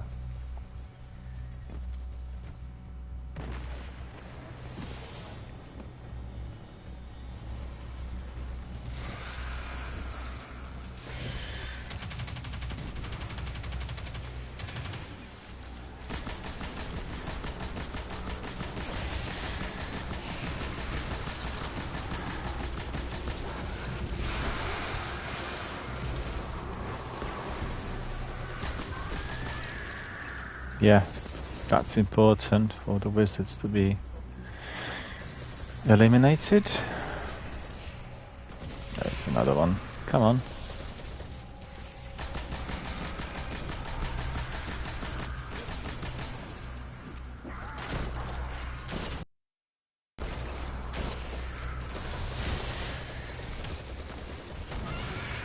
Okay, that's good. There's another one.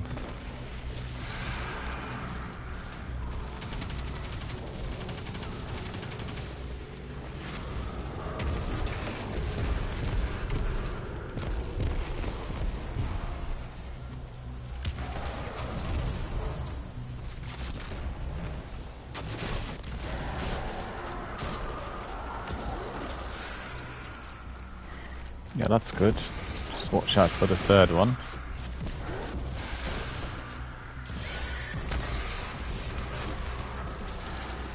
That's the third one. Okay.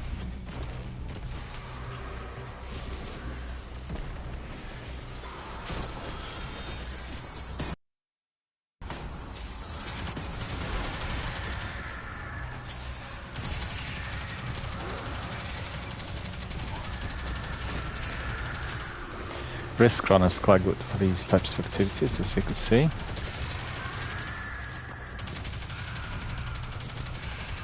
Just does have recoil, the only problem.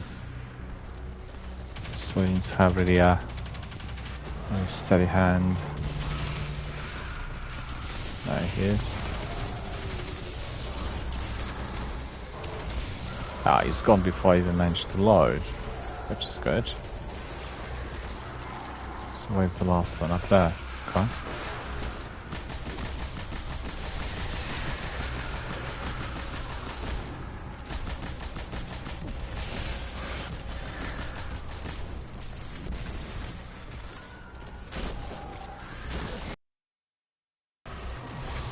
Ah, go away. Is he gone?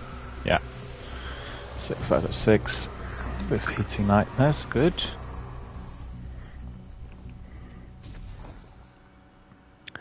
Next altar. Ah, look at this. Hey, this acrobatics gone.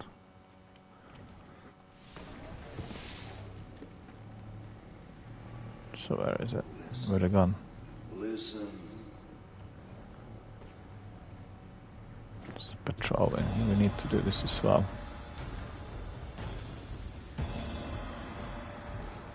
I will teach you what I know. Executions are so much more fun when the martyr thinks they have a chance against the violent.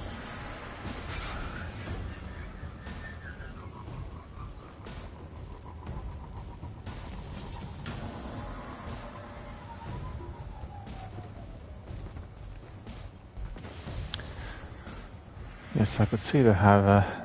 Look at this. Many more materials everywhere compared to what we've seen before.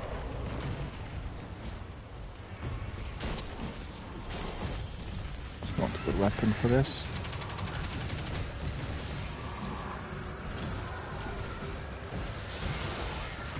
Yeah, he got him even before I managed to load. Doesn't matter. The task indeed has been completed. That's most important.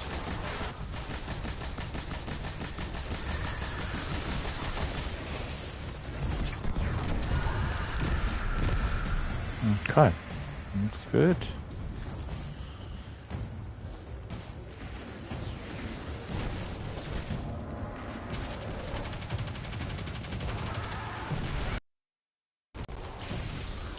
We need to go then. Good. Wizards. Where are they?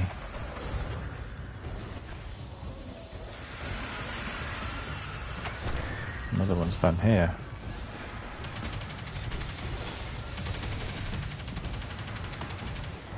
Oh, he's immune. Need to get that relic. Don't see the relic anywhere.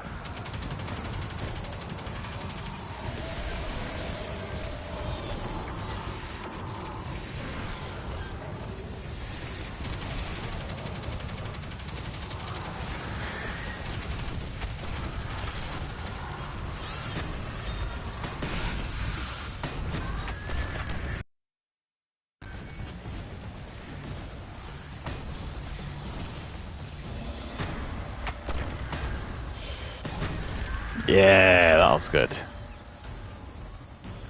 5 of 7. I always enjoy this activity, like Escalation Protocol, you know, the hectic stuff, it's really good fun. In PvE, that is. Battlegrounds, and recently we had Onslaught.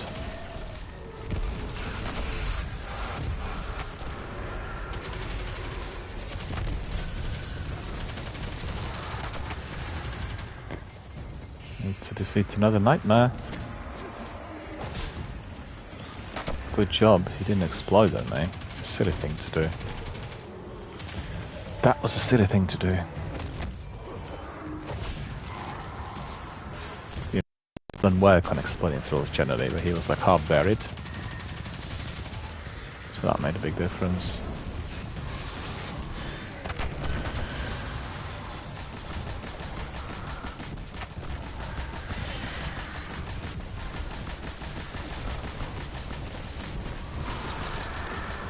Yep.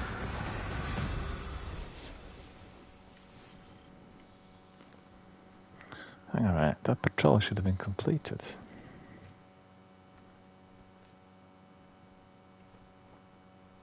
Yeah, that's right. That. Proceed to the next altar. So that's the last one, I think. Or is it?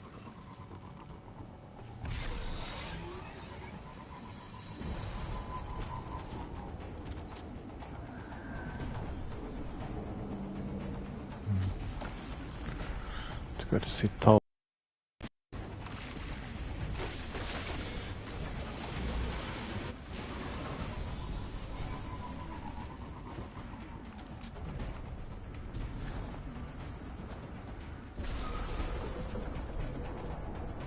There is much history in the dust here. Yeah. Grasp a handful. You will hold the light now extinguished. You will hold power. Take another one. Volnix the Death Keeper. Okay.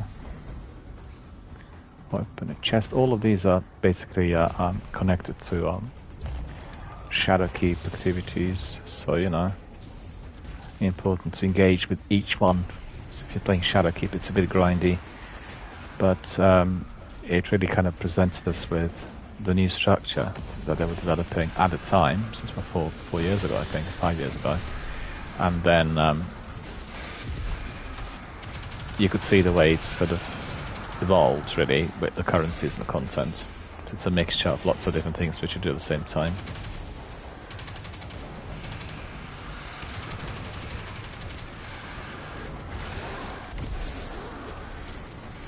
Okay.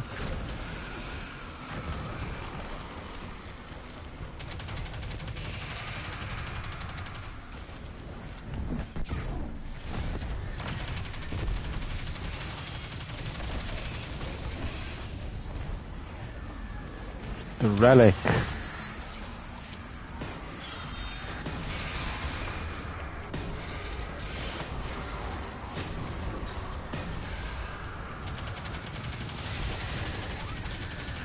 Yeah, it's good. Just need 2 out of 6. Ah, the relic's gone. Come on, get away. Gun runner. Well, that's a bounty completed, okay.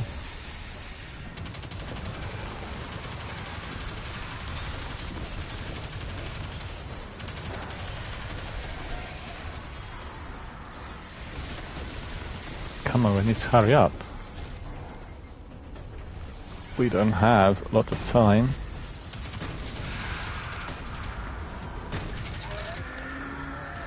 Okay, for that.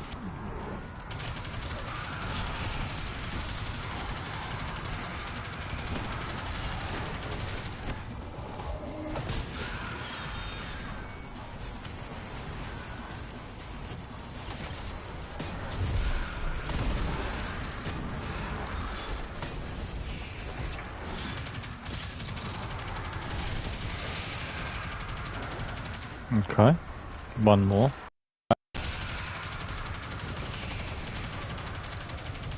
Oh. This is hectic.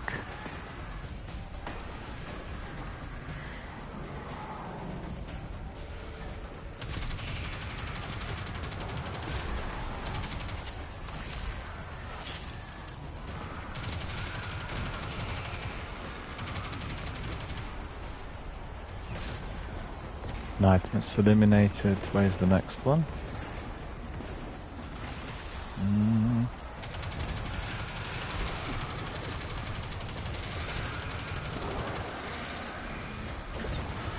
Two minutes, alright.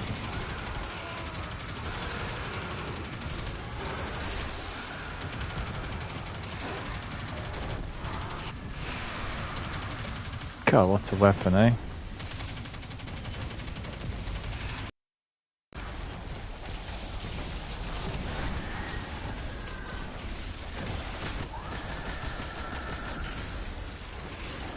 Wizards eliminated. 6 out of 8. There's another one down there.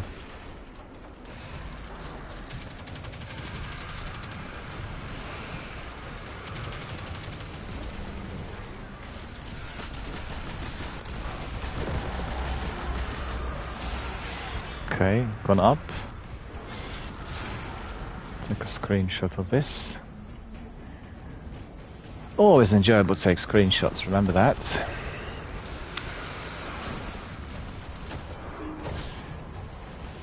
Ah.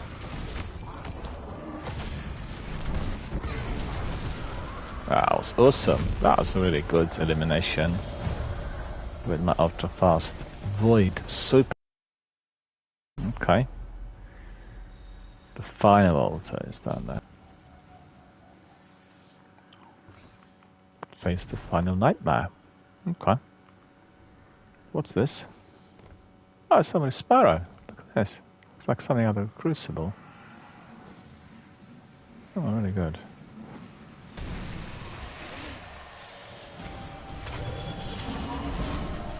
Zidran Gatelord.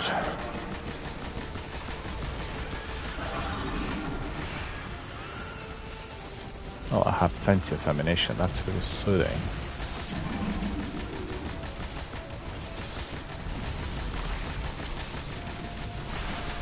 Milk spot into the hit.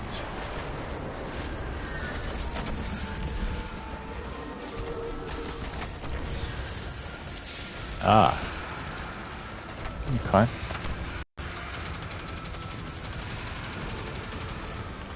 Wow, this risk kinda just mows down everything.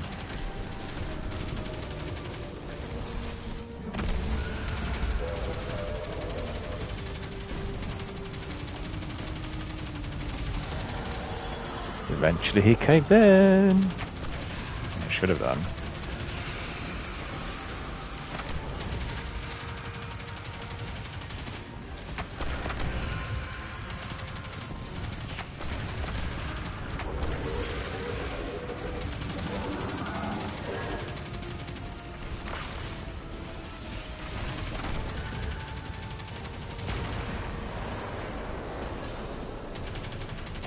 Oh, he's immune now. Ah, go away.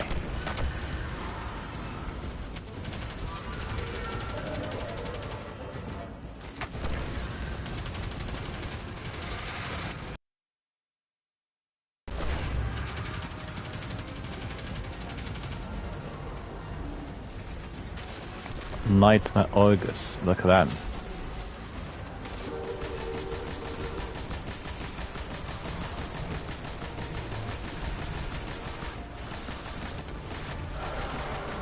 Oh, it's good. Look at that. Success. That was success as well. Now we need to really hit him hard. Almost there. Is he gone? Yeah, he's gone. Cool. Collect loot. Phantasmal fragments. Some glimmer. Oh, very good. Okay, so there's a chest in there as well I need to pick up, I think. Oh. Alright friends, that's good. Dance a bit.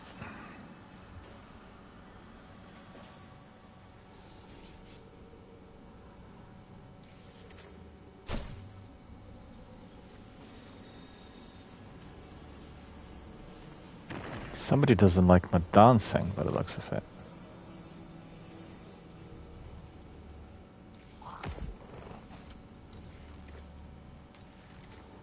Okay.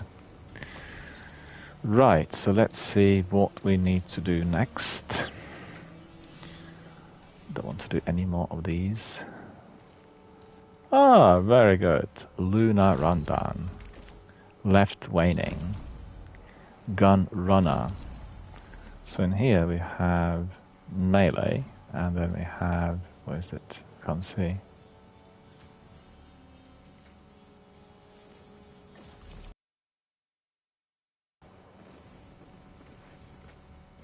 Ah, we completed it. I thought we would. I told you, as far as I remember, the altars will always resolve any cleansing initially. So we have, well, I can see it progressing rapidly, 9 out of 19. Let me see what other weapons I need to use. Precision damage, so that'll be like hand cannons. Hive in Hellmouth, and then solar damage. Okay, we'll just change it to solar for a minute. Let me just see whether we actually customized it at all. Ah, we need to unlock. We need to unlock these with Eris.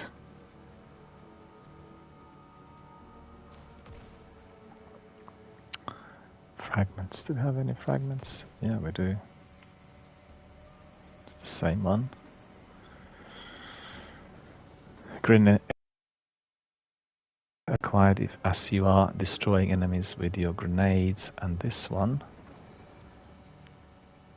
enhanced functionality for solar grenade, fireball grenade, and everything else. Okay. Let me just think. I probably would be better off if I just don't need to have 2 automatic rifles in there. Let me think what I do.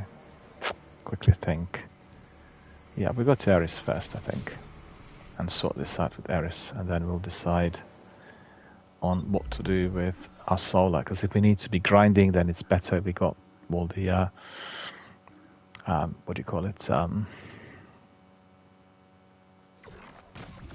still can't remember what they're called now. The packs, basically. All of them need to be enabled.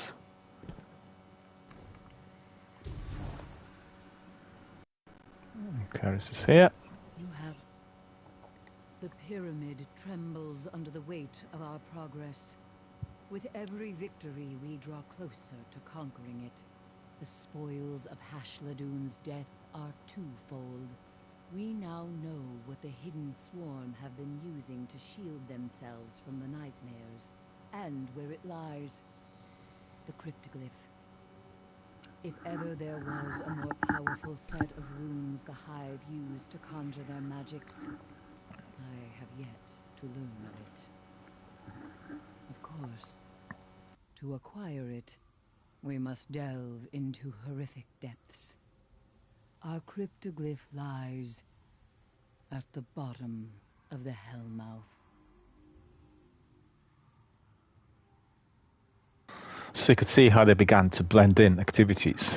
You just see that there is a mouth, and then you get this activity from her. You go to Hellmouth and then you complete it.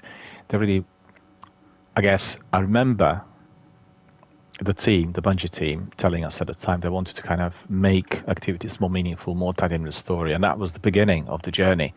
And from Shadowkeep, I think they've been working on the narrative development and the activities to be kind of blending in as well as possible.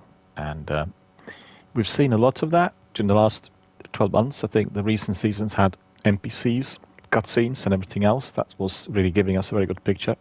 And also today, we watched a cutscene right at the beginning that is very descriptive and very much kind of easily understood.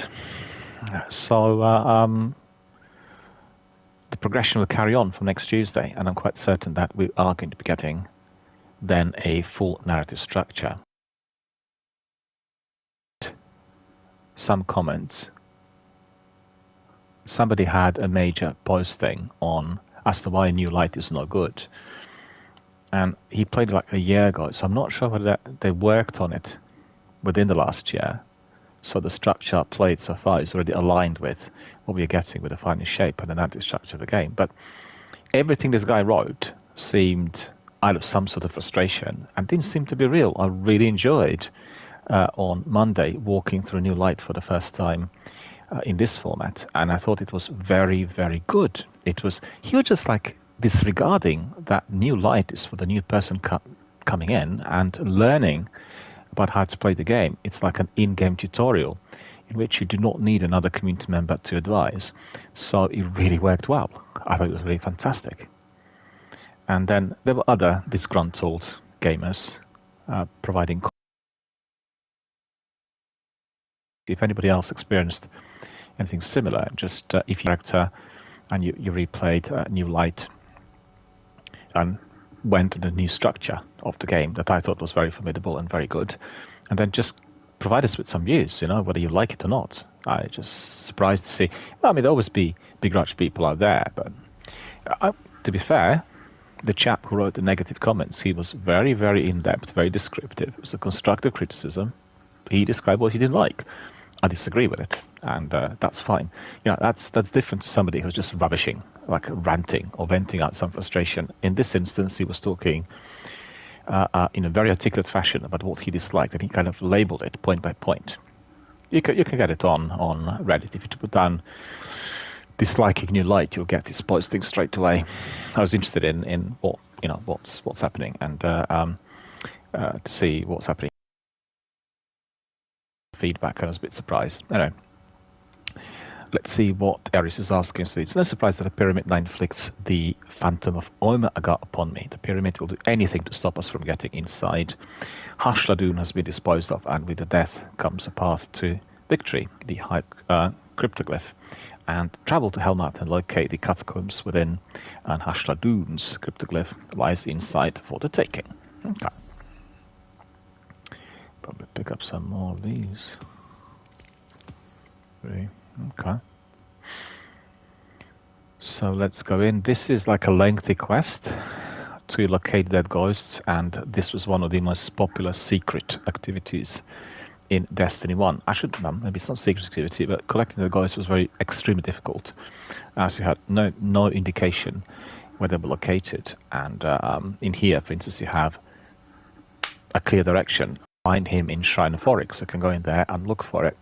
But in those days, there was nothing of the kind. And the only way through which I could collect this ghost was through the help of our other participants here, live online. And it's interesting, that's changed. This is different today.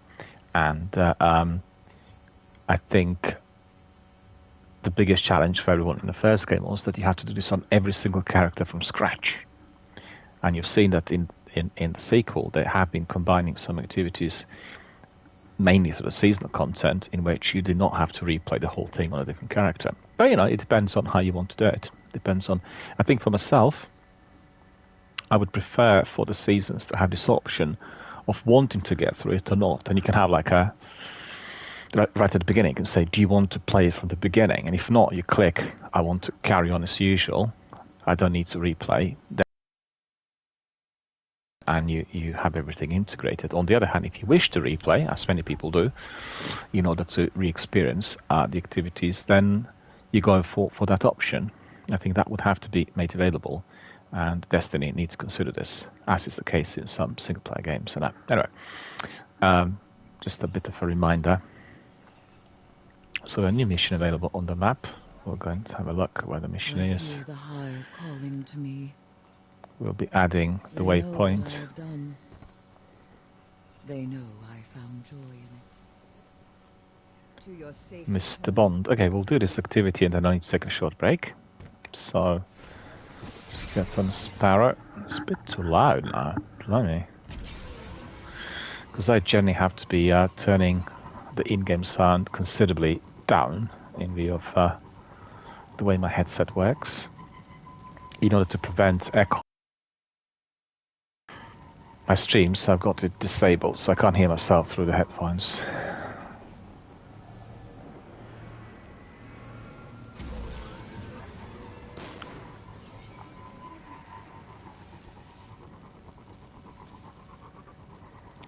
We need to be flying fast, and this is where Helmat is.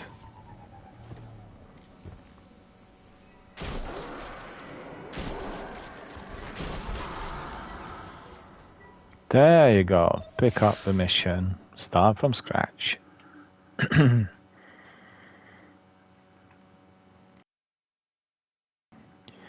Today's the first day in a while that we had nobody popping in saying hello. I don't know what's going on. Everyone fast asleep or trouble out there. No one in our community came in, so I'm really surprised. But I did have this glitch at the beginning of the stream. It started, and sometimes, you know, the algorithms work in a very funny fashion. And the catacombs. Somewhere within that hive-infested labyrinth lies our cryptoglyph. If we hope to go beyond the pyramid's warding, we must retrieve it. The fallen come in search of ether. They'll find only anguish.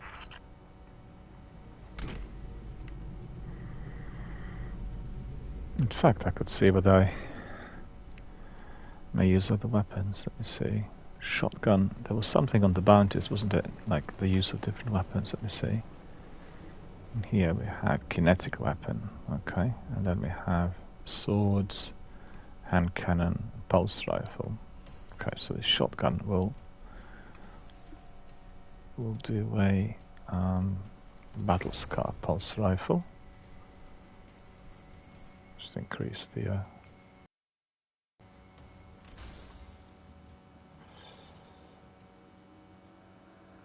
okay, I used it. Oh yeah, I remember using it yesterday for a few tasks. We'll just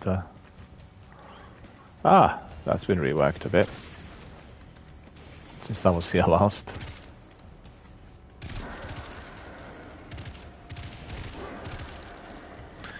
Sakapupu likes using these. I guess they're better for precision shots. So you could see here. Finishers.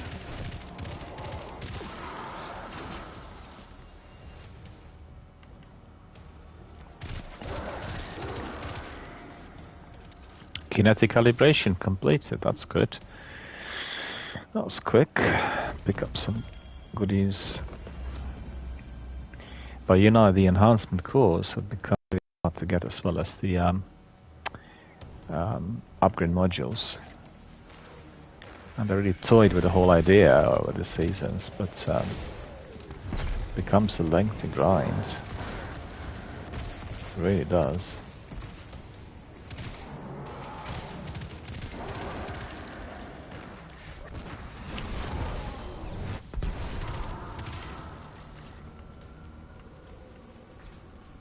Using my solo abilities. Fragments, that's right, I couldn't remember what they're called. Fragments. They're the ones that you use for your supers. Over on the other side of the pit.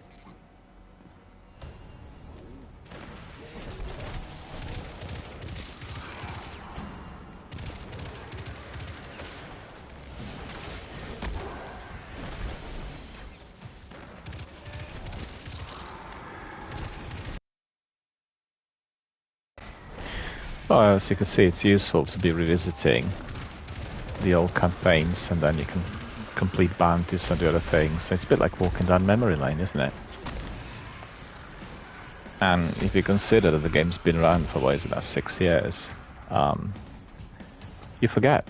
You know, if you're an avid gamer, if you're playing just Destiny, then maybe you remember everything. But you know, for the rest of us, variety gamers, we play loads of titles. Like yesterday, I just completed 2 major AAA blockbuster titles, and then I have Immortals of Avium on my decks, and then I have Fallout, for instance. I have several games on PlayStation that are offered. I need to really exploit the titles given for Days of Play. And Days of Play is beginning today for anyone who's interested. You have quite a selection of titles offered. If you're not a subscriber, you can access them for free and play as much as you want, get extra trophies, and you know, it's a bit like a community-based event, but I think it's not as well run as the one or ones you get on Xbox. But still, improving. PlayStation is going up the ladder with some of the integrations and ideas, but Xbox is miles ahead on the community content generally. What I feel is that Xbox needs to have more moderation there with these activities. You know, it's just easy to leave everything to bots, and that's not popular. And also what I don't like with Microsoft is instead of having proper customer support, they resort to ambassadors to provide advice, and it's just copy and paste type of thing. They changed the system quite a bit over the years, but at one stage I was answering so many requests, you know, so many questions. Usually technical problems with Xbox. But, you know, I told people what I knew.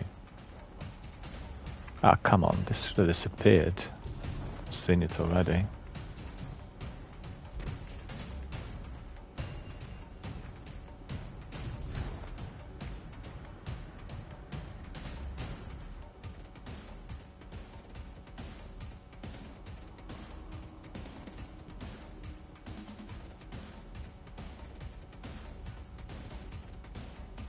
Circle of Bones.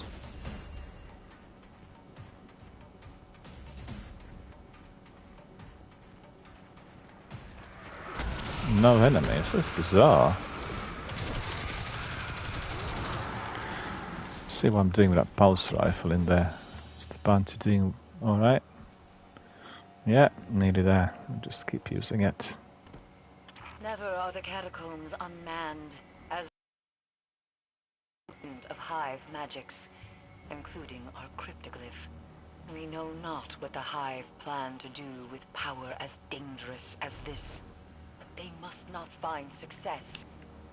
The dark rituals of the Hive pose a threat we can't currently afford to face. If their goals align with ours, it is of utmost importance they be halted immediately. Yep, that's right.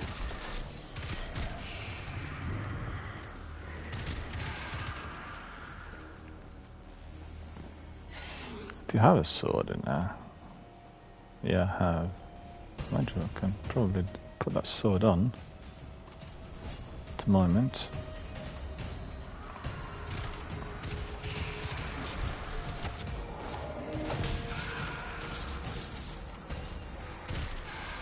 Curious to see if I have anything else. Hang on. Immediately doing the second bounty. That's very useful.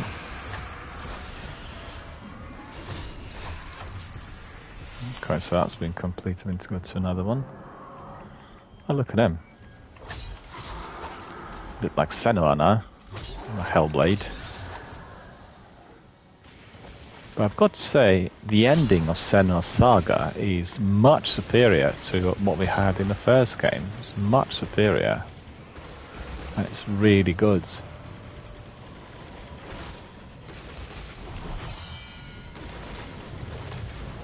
What's this? Forgot about it.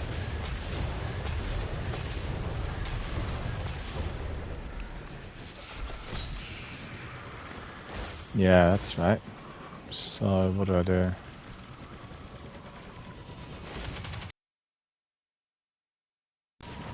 Can't reach it.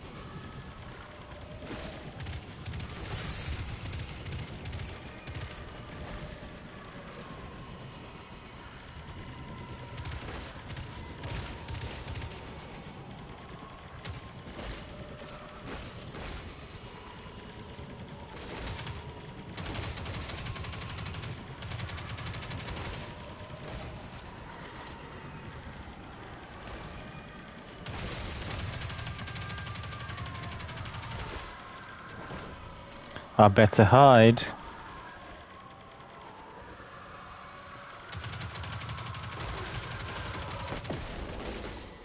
Finally, that Shrieker's gonna hate those Shriekers, they're terrible.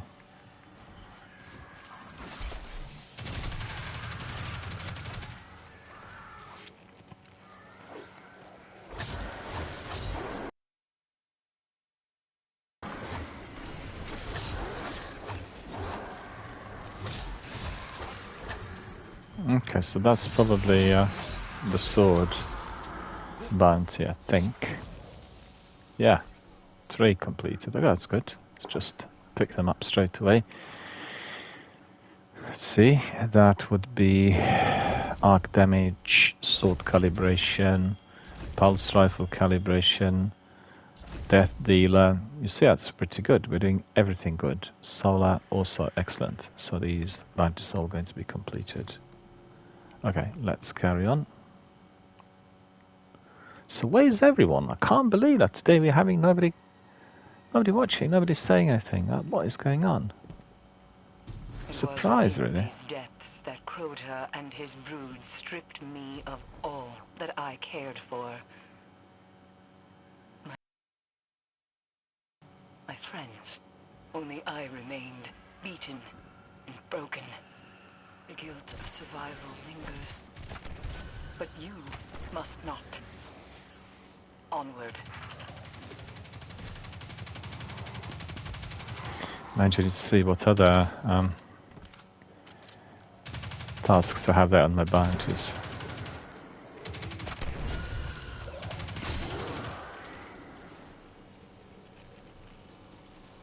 The pyramid. My light. It's happening again. Focus. The pyramid distracts, nothing more. When you have the cryptoglyph in hand, I will teleport you out. Okay.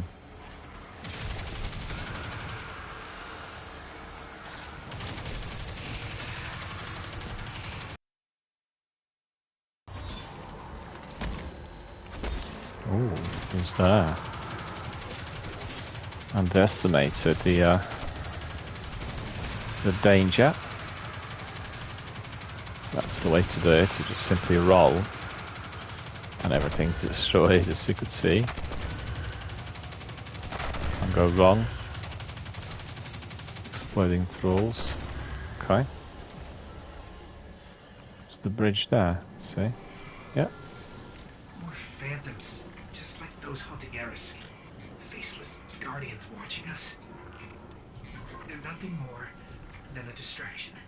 Yep, that's right. We managed to build a bridge. That was beautiful.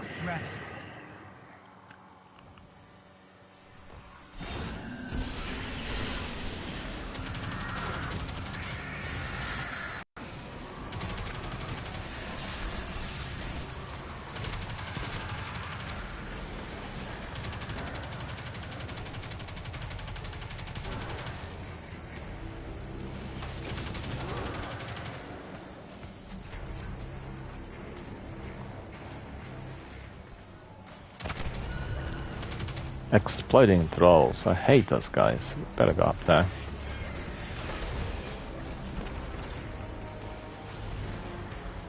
Okay.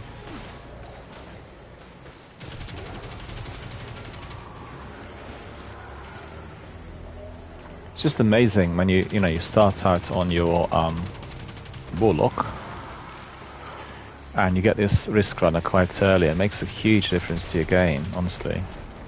It really does.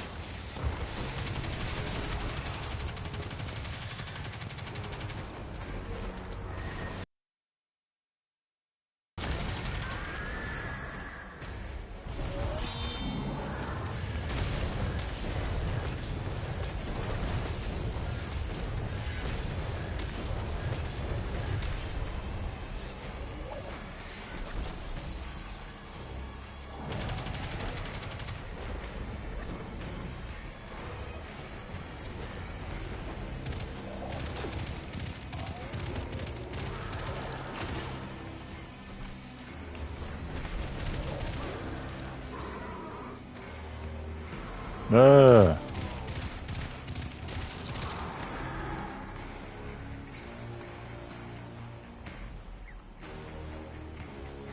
another one left somewhere. Where is he? Looks like he's down below.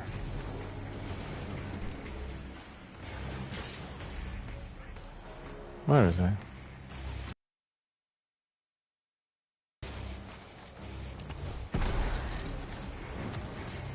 And then another one over here.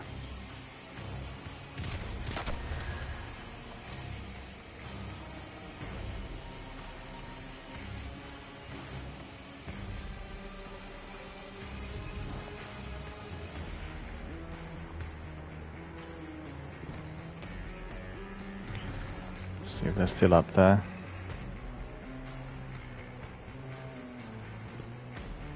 Ah, it's got up here, okay.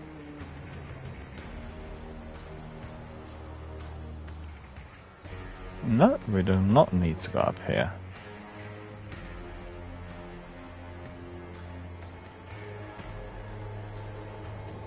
Oh, there.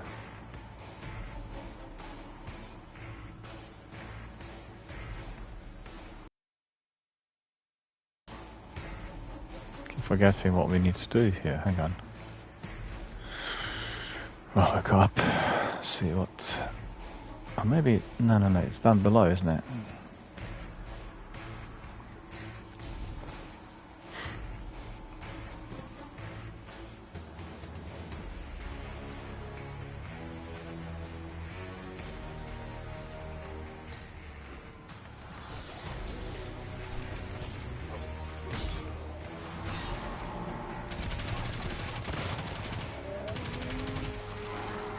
Yeah, that's good. His shield broke.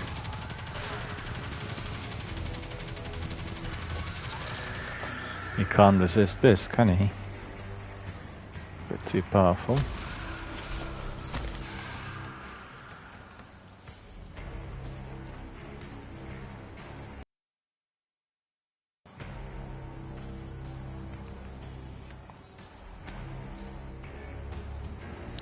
One thing I forgot to say to everyone, if you want to be getting the full lot of Brave weapons, they're doubled up on tokens that you're getting in the Hall of Champions. So if you do Onslaught, you'll get everything in doubles. But you pick them up quite quickly. I don't think there is such a huge collection.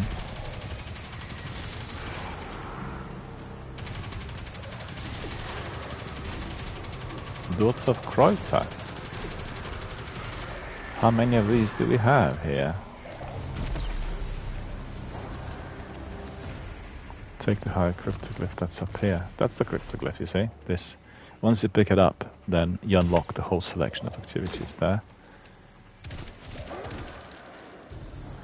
So let's pick it up. Let's make sure that we take a nice screenshot of this cryptoglyph, so everybody knows what this is about. There.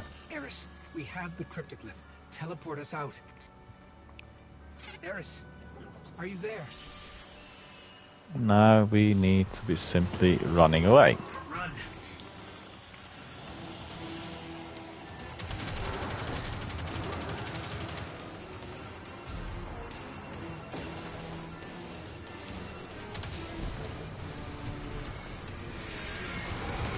God, it's terrifying, isn't it?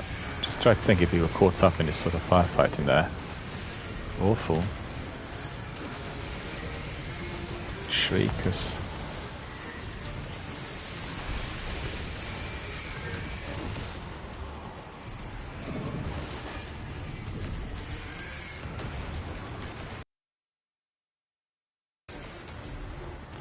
Well, you could see gliding actually helped in here. That Shrieker was not able to target me properly.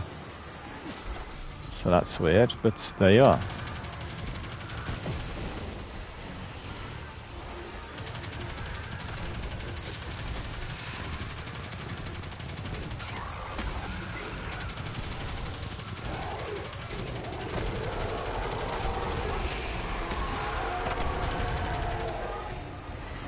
Barely survived in here. Let's face the facts. Very ugly. Wizards and Shriekers. Remember that.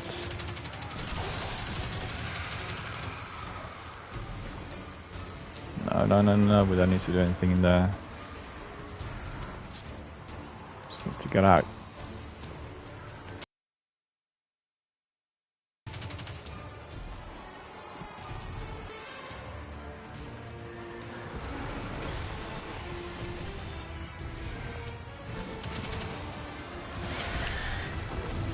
Ah, that's cool. Look at that malevolent blade. Knuckle duster, right. Just the way out there. Okay. It's so dark and it's very difficult to see the holes, you know. Must be to do with my TV, because I think on 4K state-of-the-art brand new TVs, you know, it's better resolution. It still looks really good. It looks absolutely awesome. Sony Bravia TVs are probably, together with Philips, the very best for cinematic viewing of anything. Game, films, anything. The immense darkness of the pyramid kept me from you. But we must not waste time. With the cryptoglyph in hand, we stand a chance against the pyramid. Bring it here and let us make use of it. Okay, so that's mission complete, I think. And then we need to go to Eris. Okay, let me see first of all whether we are having yeah, completion of some bounties. So that's all pretty good. Seasonal content. Ah, see, that is another one that we picked up. Really good. Ah, we've not gone this far. Fair enough. Quests.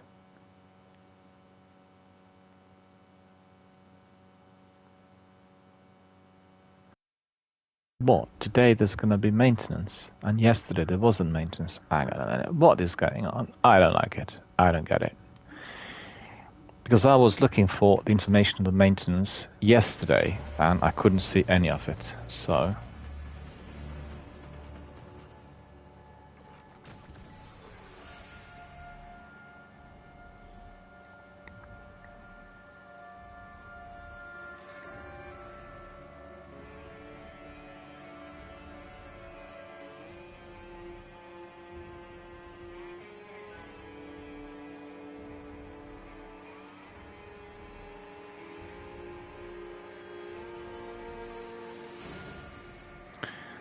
Yeah, I want to see now as to what's going on. I don't know what's going on in here, really. So just give us a second. I need to double check.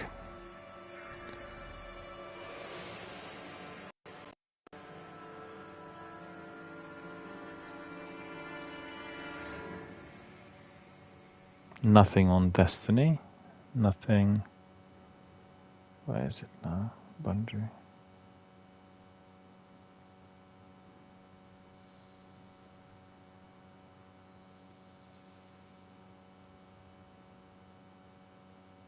Ah, I see. I've not seen this on Bungie Help. They have what today. We are thrilled to finally be sharing Marathon the game with you, as well as welcoming Cade 6 back to Destiny game for the final shape. So there you are. That's been fully confirmed. And there's nothing again. Let me see where's Bungie Help.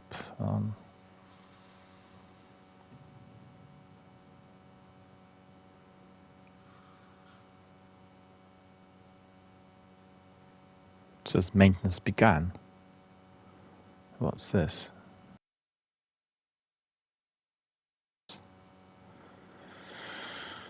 Okay, so not Tuesday. It's Tuesday. It's not Wednesday, is it?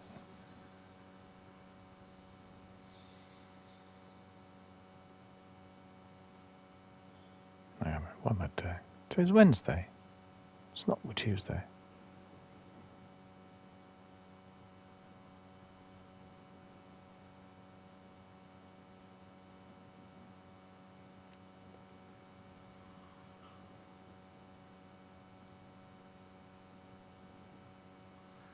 Tuesday 21st.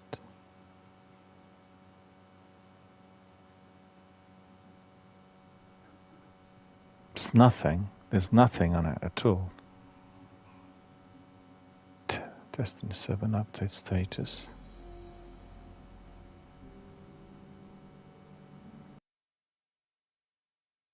Seven instant status Tuesday.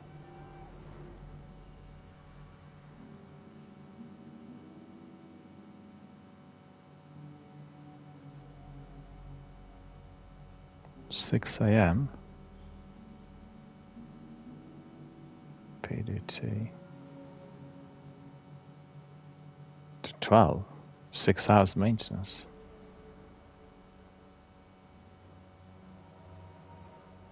No, something's not right in here. So for instance in here, Bungie help, Destiny 2 maintenance, player removal 6:45, expected login 10 a.m. PDT 12, so it's 2-hour maintenance. I don't get it. At what time is this? Hang on a minute. 30. Ah, there it is. Wednesday the 29th.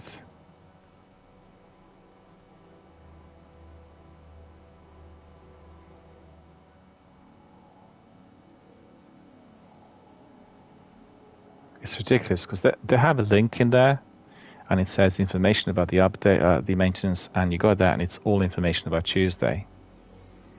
And it's nothing about today. So Tuesday is the 28th. Oh, it's Tuesday the May the 21st. That's wrong. It's put the wrong link in there. Hang on a minute. It's definitely not right.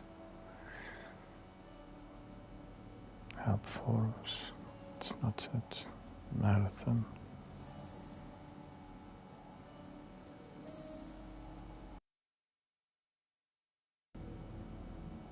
Not updated. It's got everything written.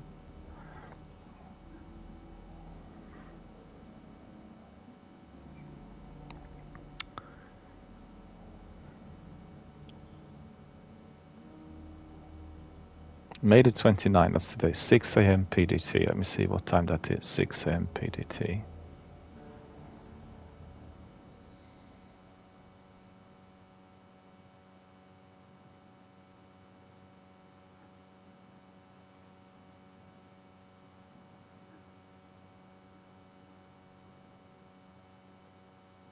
So that's 2 o'clock. So that should be 2 o'clock to 8 o'clock, something like that. I have no idea what they're doing. It's just really weird. It's really not properly communicated because all the information there is related to 21st, which was, what, 8 days ago. Yes.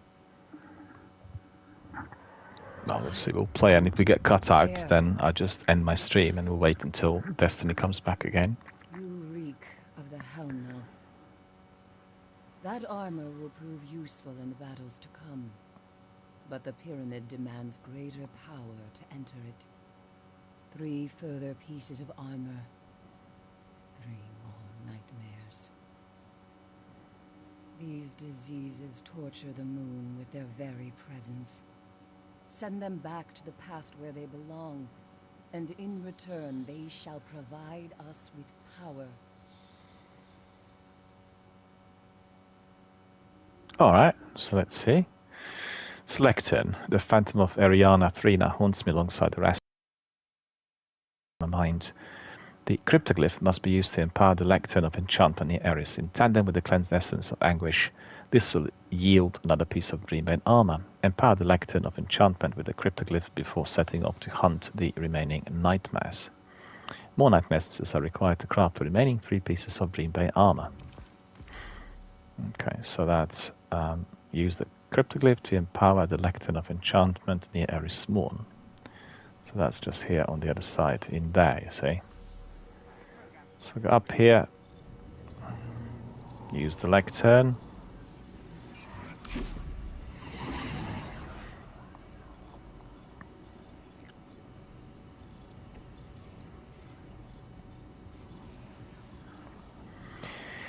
The Lectern of Enchantment glows with the magic of the Hive thanks to its nearly fixed power source, the Cryptoglyph. The Lectern of Enchantment can alter, cleanse armor. So we are getting the first piece, which is Dreambane Boots. Okay, we'll put this one on. And then the Essence of Anguish has been completed. Okay. Well, it hasn't been completed actually. Nightmare Bounties.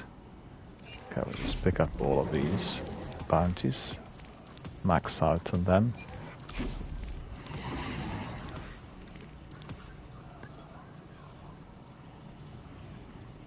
Okay, and then we'll see Essence of Anguish.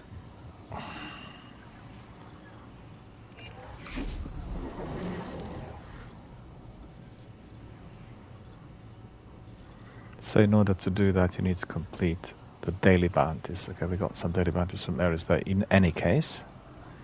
And then Essence of Despair, that we'll do next.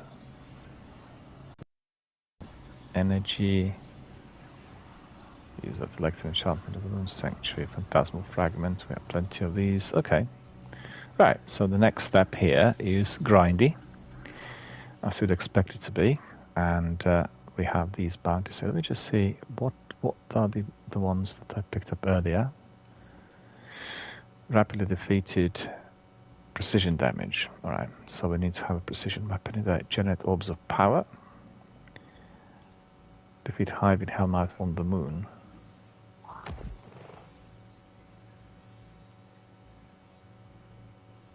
And that's a bit odd. I thought that should have been completed already. And then use finishes to defeat the Vex. Hand cannon, patrol activities. Ah, okay, so that's something that we can do. Yes.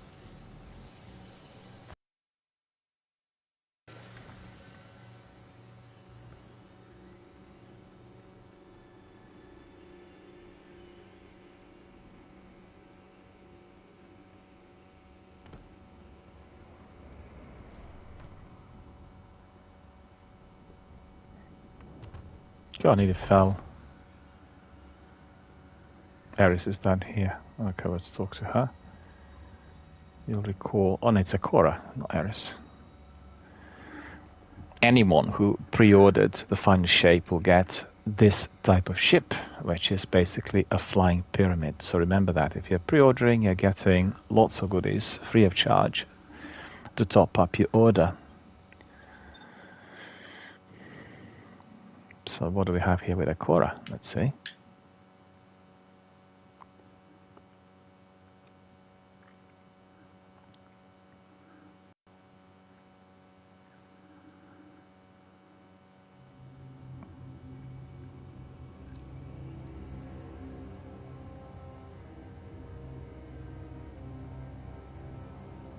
I had to see it with my own eyes.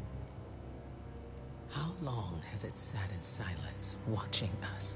Much too long. Eris.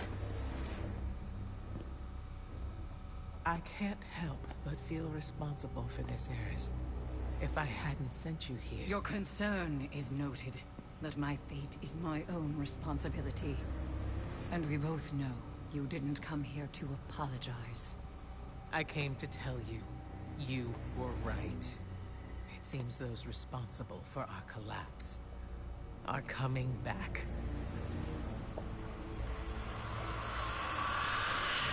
Riot! Rebel! Save your torment for someone who gives a damn. Eris, the Vanguard is at your disposal. Then, if you'll excuse us, Ikora, we have work to do. Guardian, whatever she needs.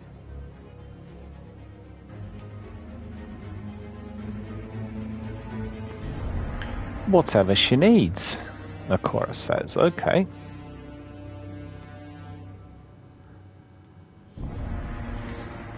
Well, the framing is just great, isn't it? But when you watch Hellblade, you realize there is a different way to do it. It's a different sort of game altogether. So, in awe of Ninja Theory's framing in Hellblade. It is incredible, honestly. It's like Christopher Nolan would have worked on it. It's incredible.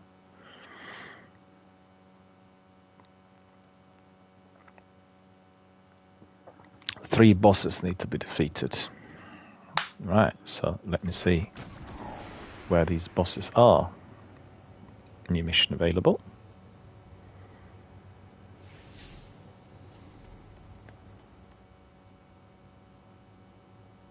That's Hellmouth. We'll go there. And then we have another one here, another one there. Each one of them will have a different selection of tasks. So let's just get on the vehicle. Where is it? Well, we've just been there.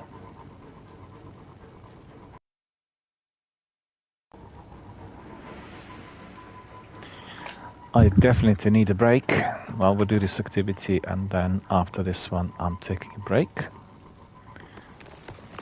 Not had a break since we began our stream, which was a bit glitched right at the beginning.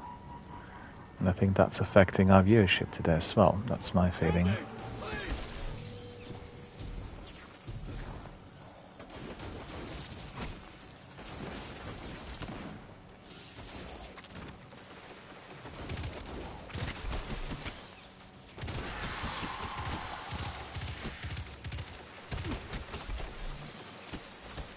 Overdoing it.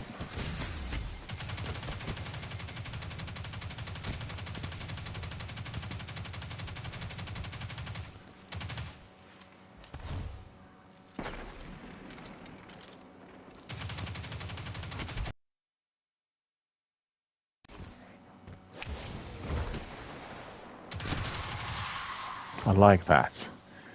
Like he flicks his fingers and then all of those grenades are falling from the skies. It's very good. Let's just go.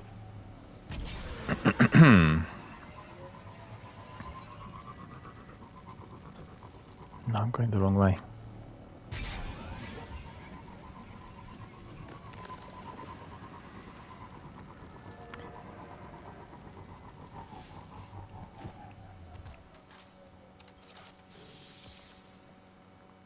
Healing.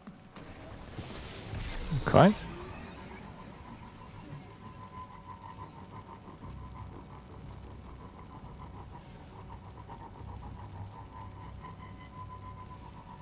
It's more maintenance announcements, you know.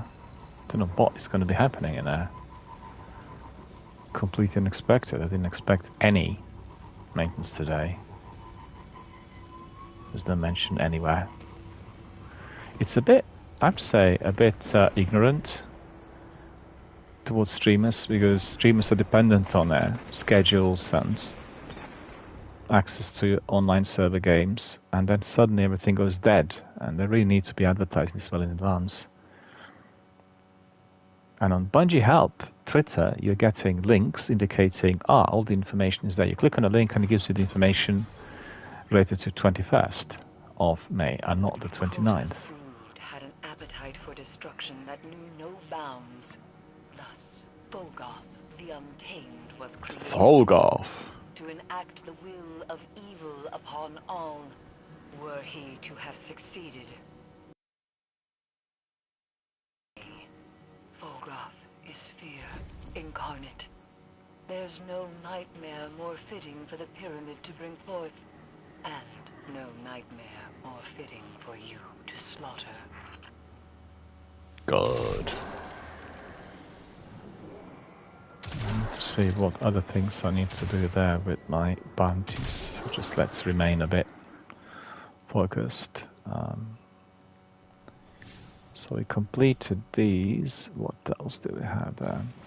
Bows, submachine gun, combatants with a hand cannon. What's that?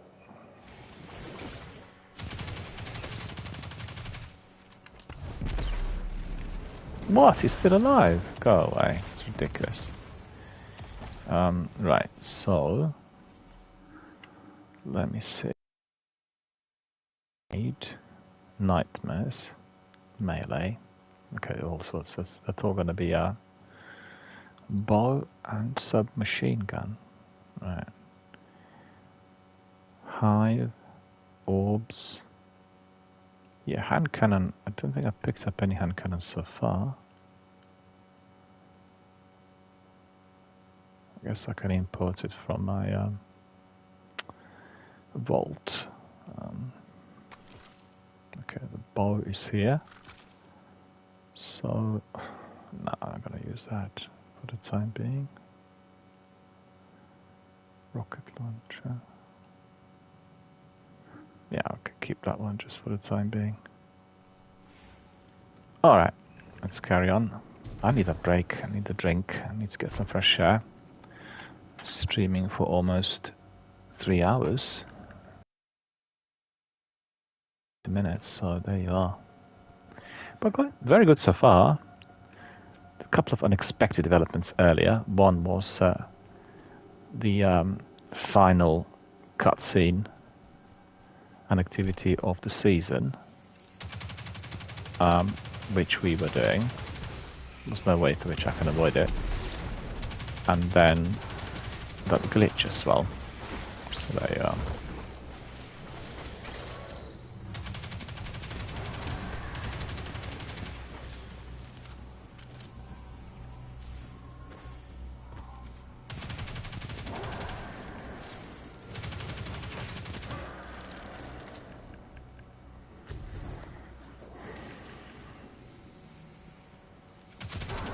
No, I don't think so.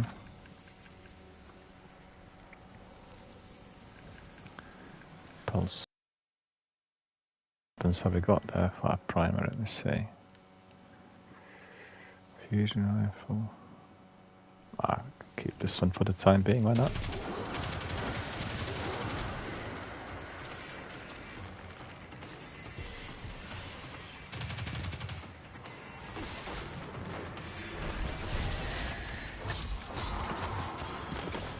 That worked.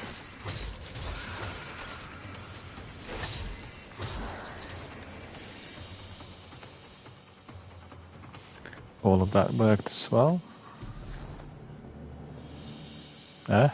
We need to go down there.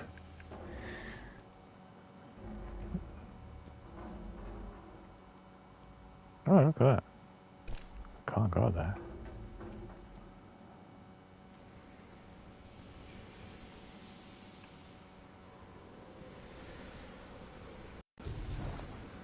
It's wrong.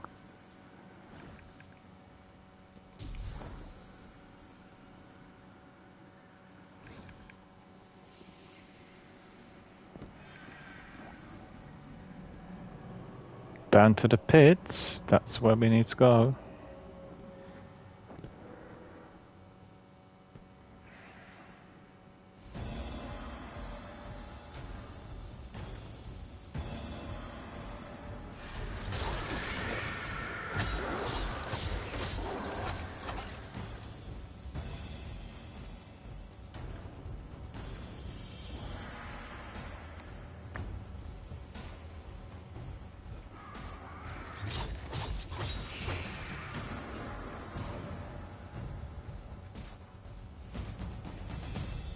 Objective complete. No, that's very far from it. Not there.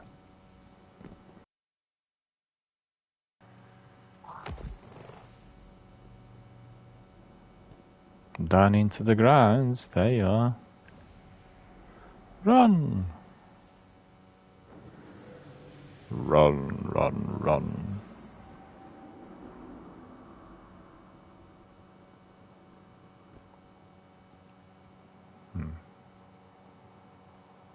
Okay.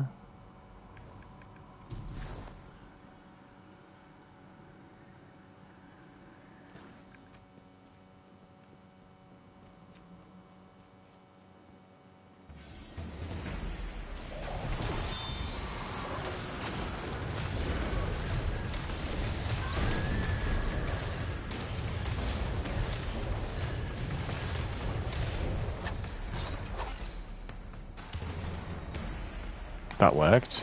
It was effective.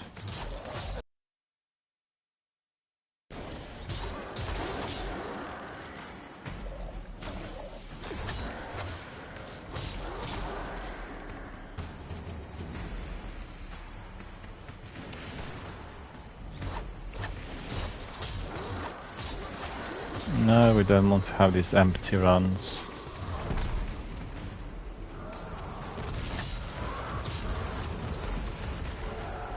Silly ogre. Somebody's still out there. Or not. No, I don't see anyone.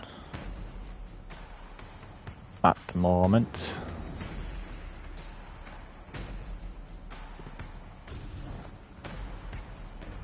Where do we need to go?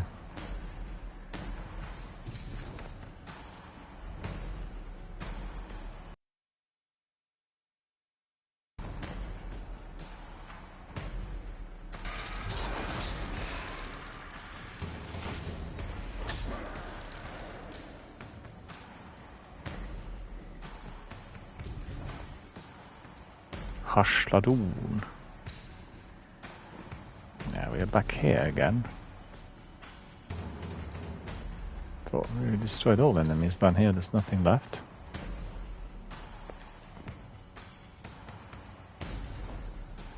Okay, let's just...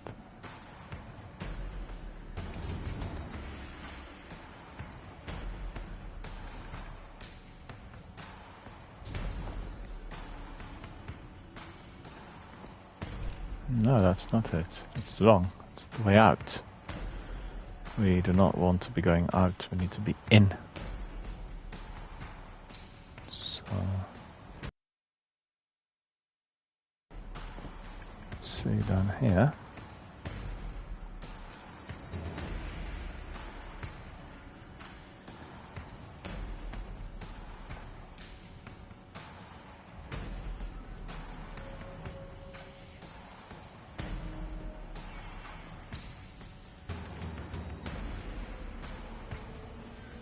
Need to go further down. The world's grave.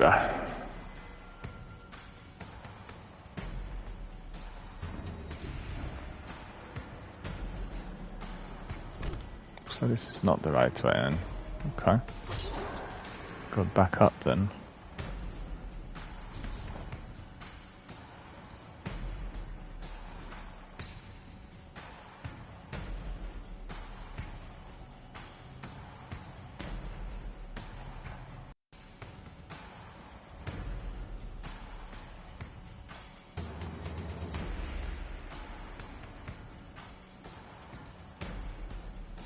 Circle of bones.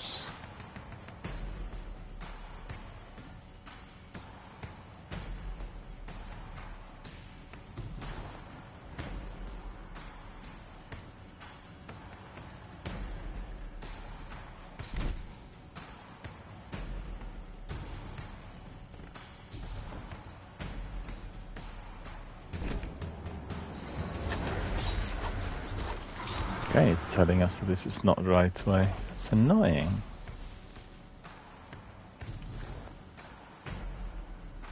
So where is the right way?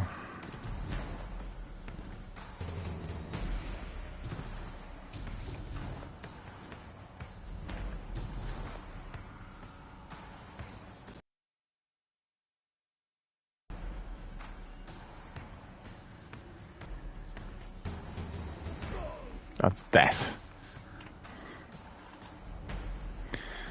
Fell in the hole. So it is so dark down here, I can't see a thing. Okay, we'll avoid this error by going up the steps.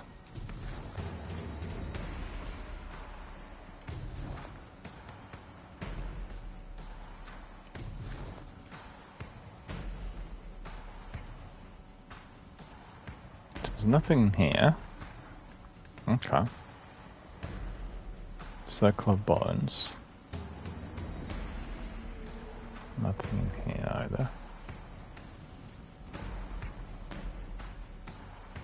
Mind you, looks like there are some jumps down on the other side. So let's see whether we need to go there.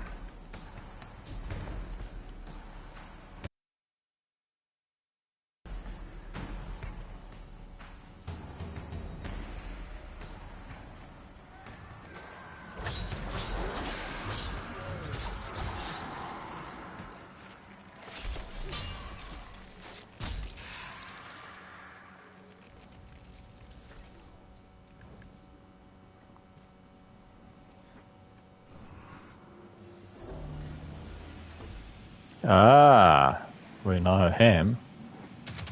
That's the Nightmare of Fogoth. Let's get it.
Well, I need to be avoiding that eye blast, otherwise I will be absolutely roasted.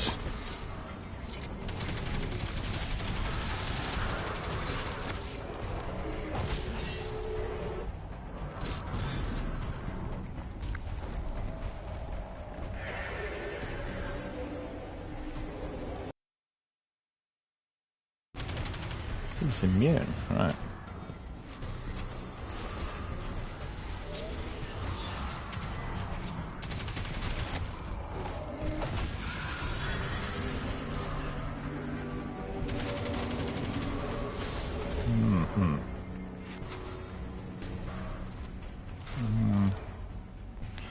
Mind you, that other weapon would serve us better. Rocket launcher, machine gun.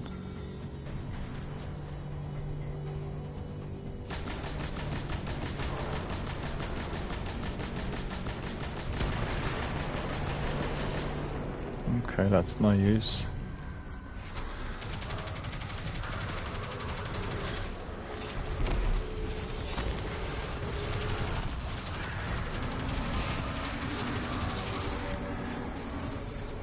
Perforation bounties completed. I'm doing lots of bounties today, got to say. Probably more than ever before in Destiny.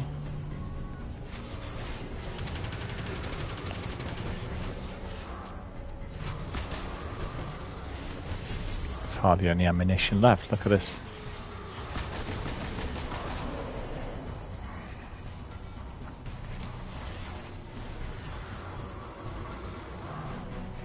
Well, that will not work.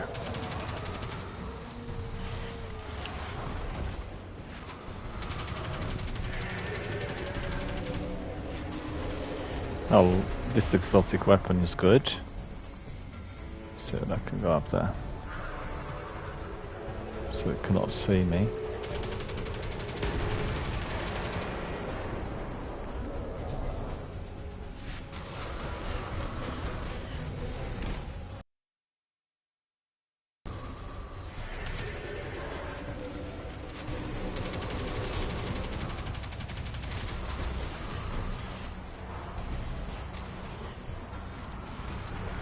Oh, look at this.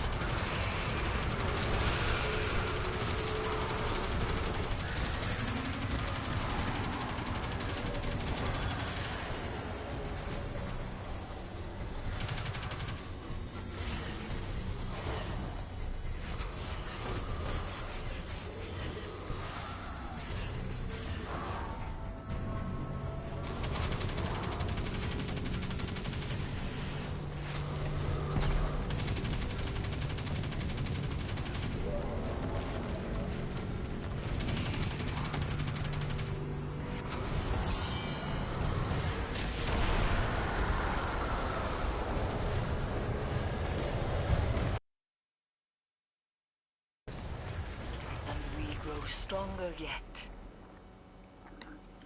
That's good. That's been completed.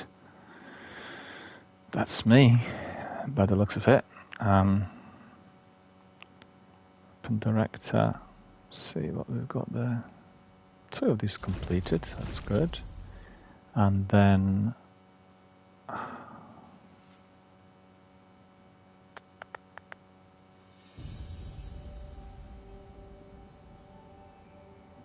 Defeat the 3 remaining nightmare bosses to collect the Essence of Fear.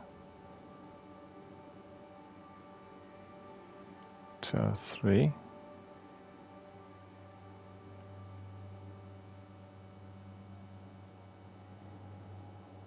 Defeat the 3 remaining nightmare bosses to collect their essences.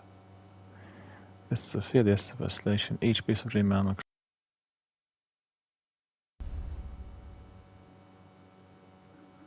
Okay, we defeated 1, so there should be other 2. We've seen the quests allocated.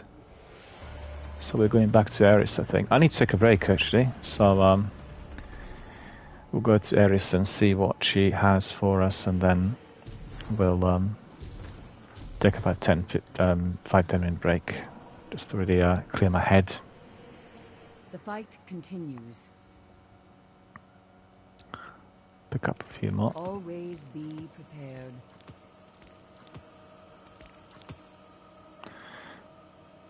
Okay. I have to take some consumables, you know, in order to interact. Oh, we have somebody following us. Very good. Thank you for following us.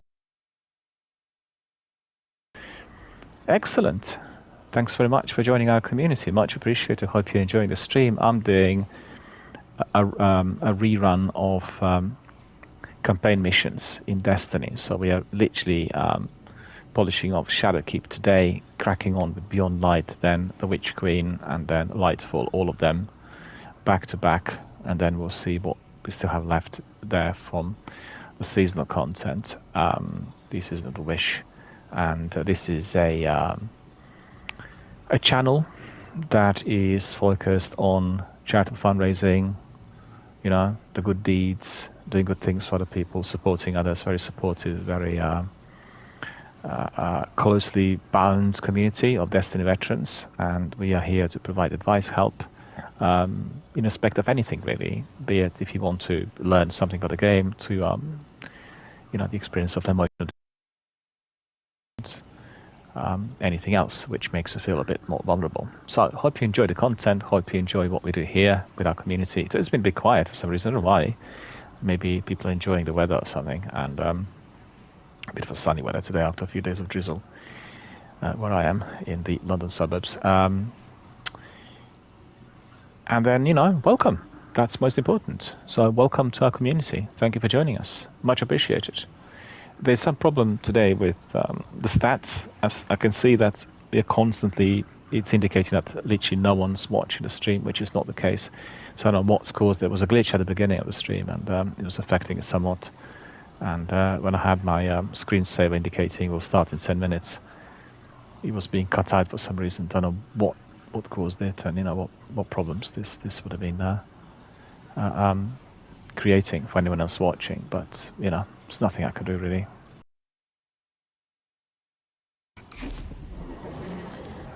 Okay, bounty limit reached. Let's see what bounties we picked up, what we need to do, just very quickly. We have submachine gun, okay. Solar, that's fine. Submachine gun, fine. Void, okay. Rapidly defeating, and melee. Okay, so that's all pretty much part and parcel of what I have already. What's this one? Hand cannons, okay. And this? Nightmares, 57%. Patrols. Okay.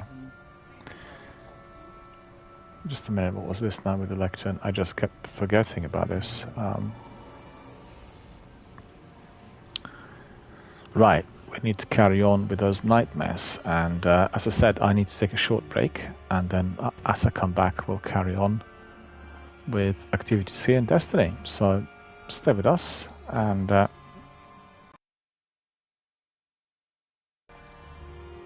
plays banner. Rally to the flag, look at that. It's really quite cool. Take a screenshot of this.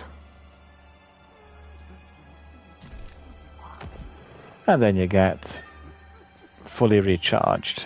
So just remember, it's here for anyone to use in our fire team, of course. And at the moment, I'm just a one-man band. I don't have anybody else here with me. Okay, so we've done all of this, and let me just think. What I'll do is I'll go to Orbiter thing first, but let me double check. Yeah, these two need to be completed. So our next destination will be in the Anchor of Light. I am glad of it. We'll go to Orbit. We'll stay there for a short break. Have a cup of tea. Have a bite to eat. Make sure that you are getting some fresh air. And then once you complete all of that, which means small snack, a bit of brew, come back and we'll carry on with a lot more. So stay with us. I'm back in about 5 to 10 minutes. Affected by that possible maintenance. We've not seen any effects, but there was a message indicating the maintenance was immediate. So what on earth was causing it? Anyway, we'll see all about that as well.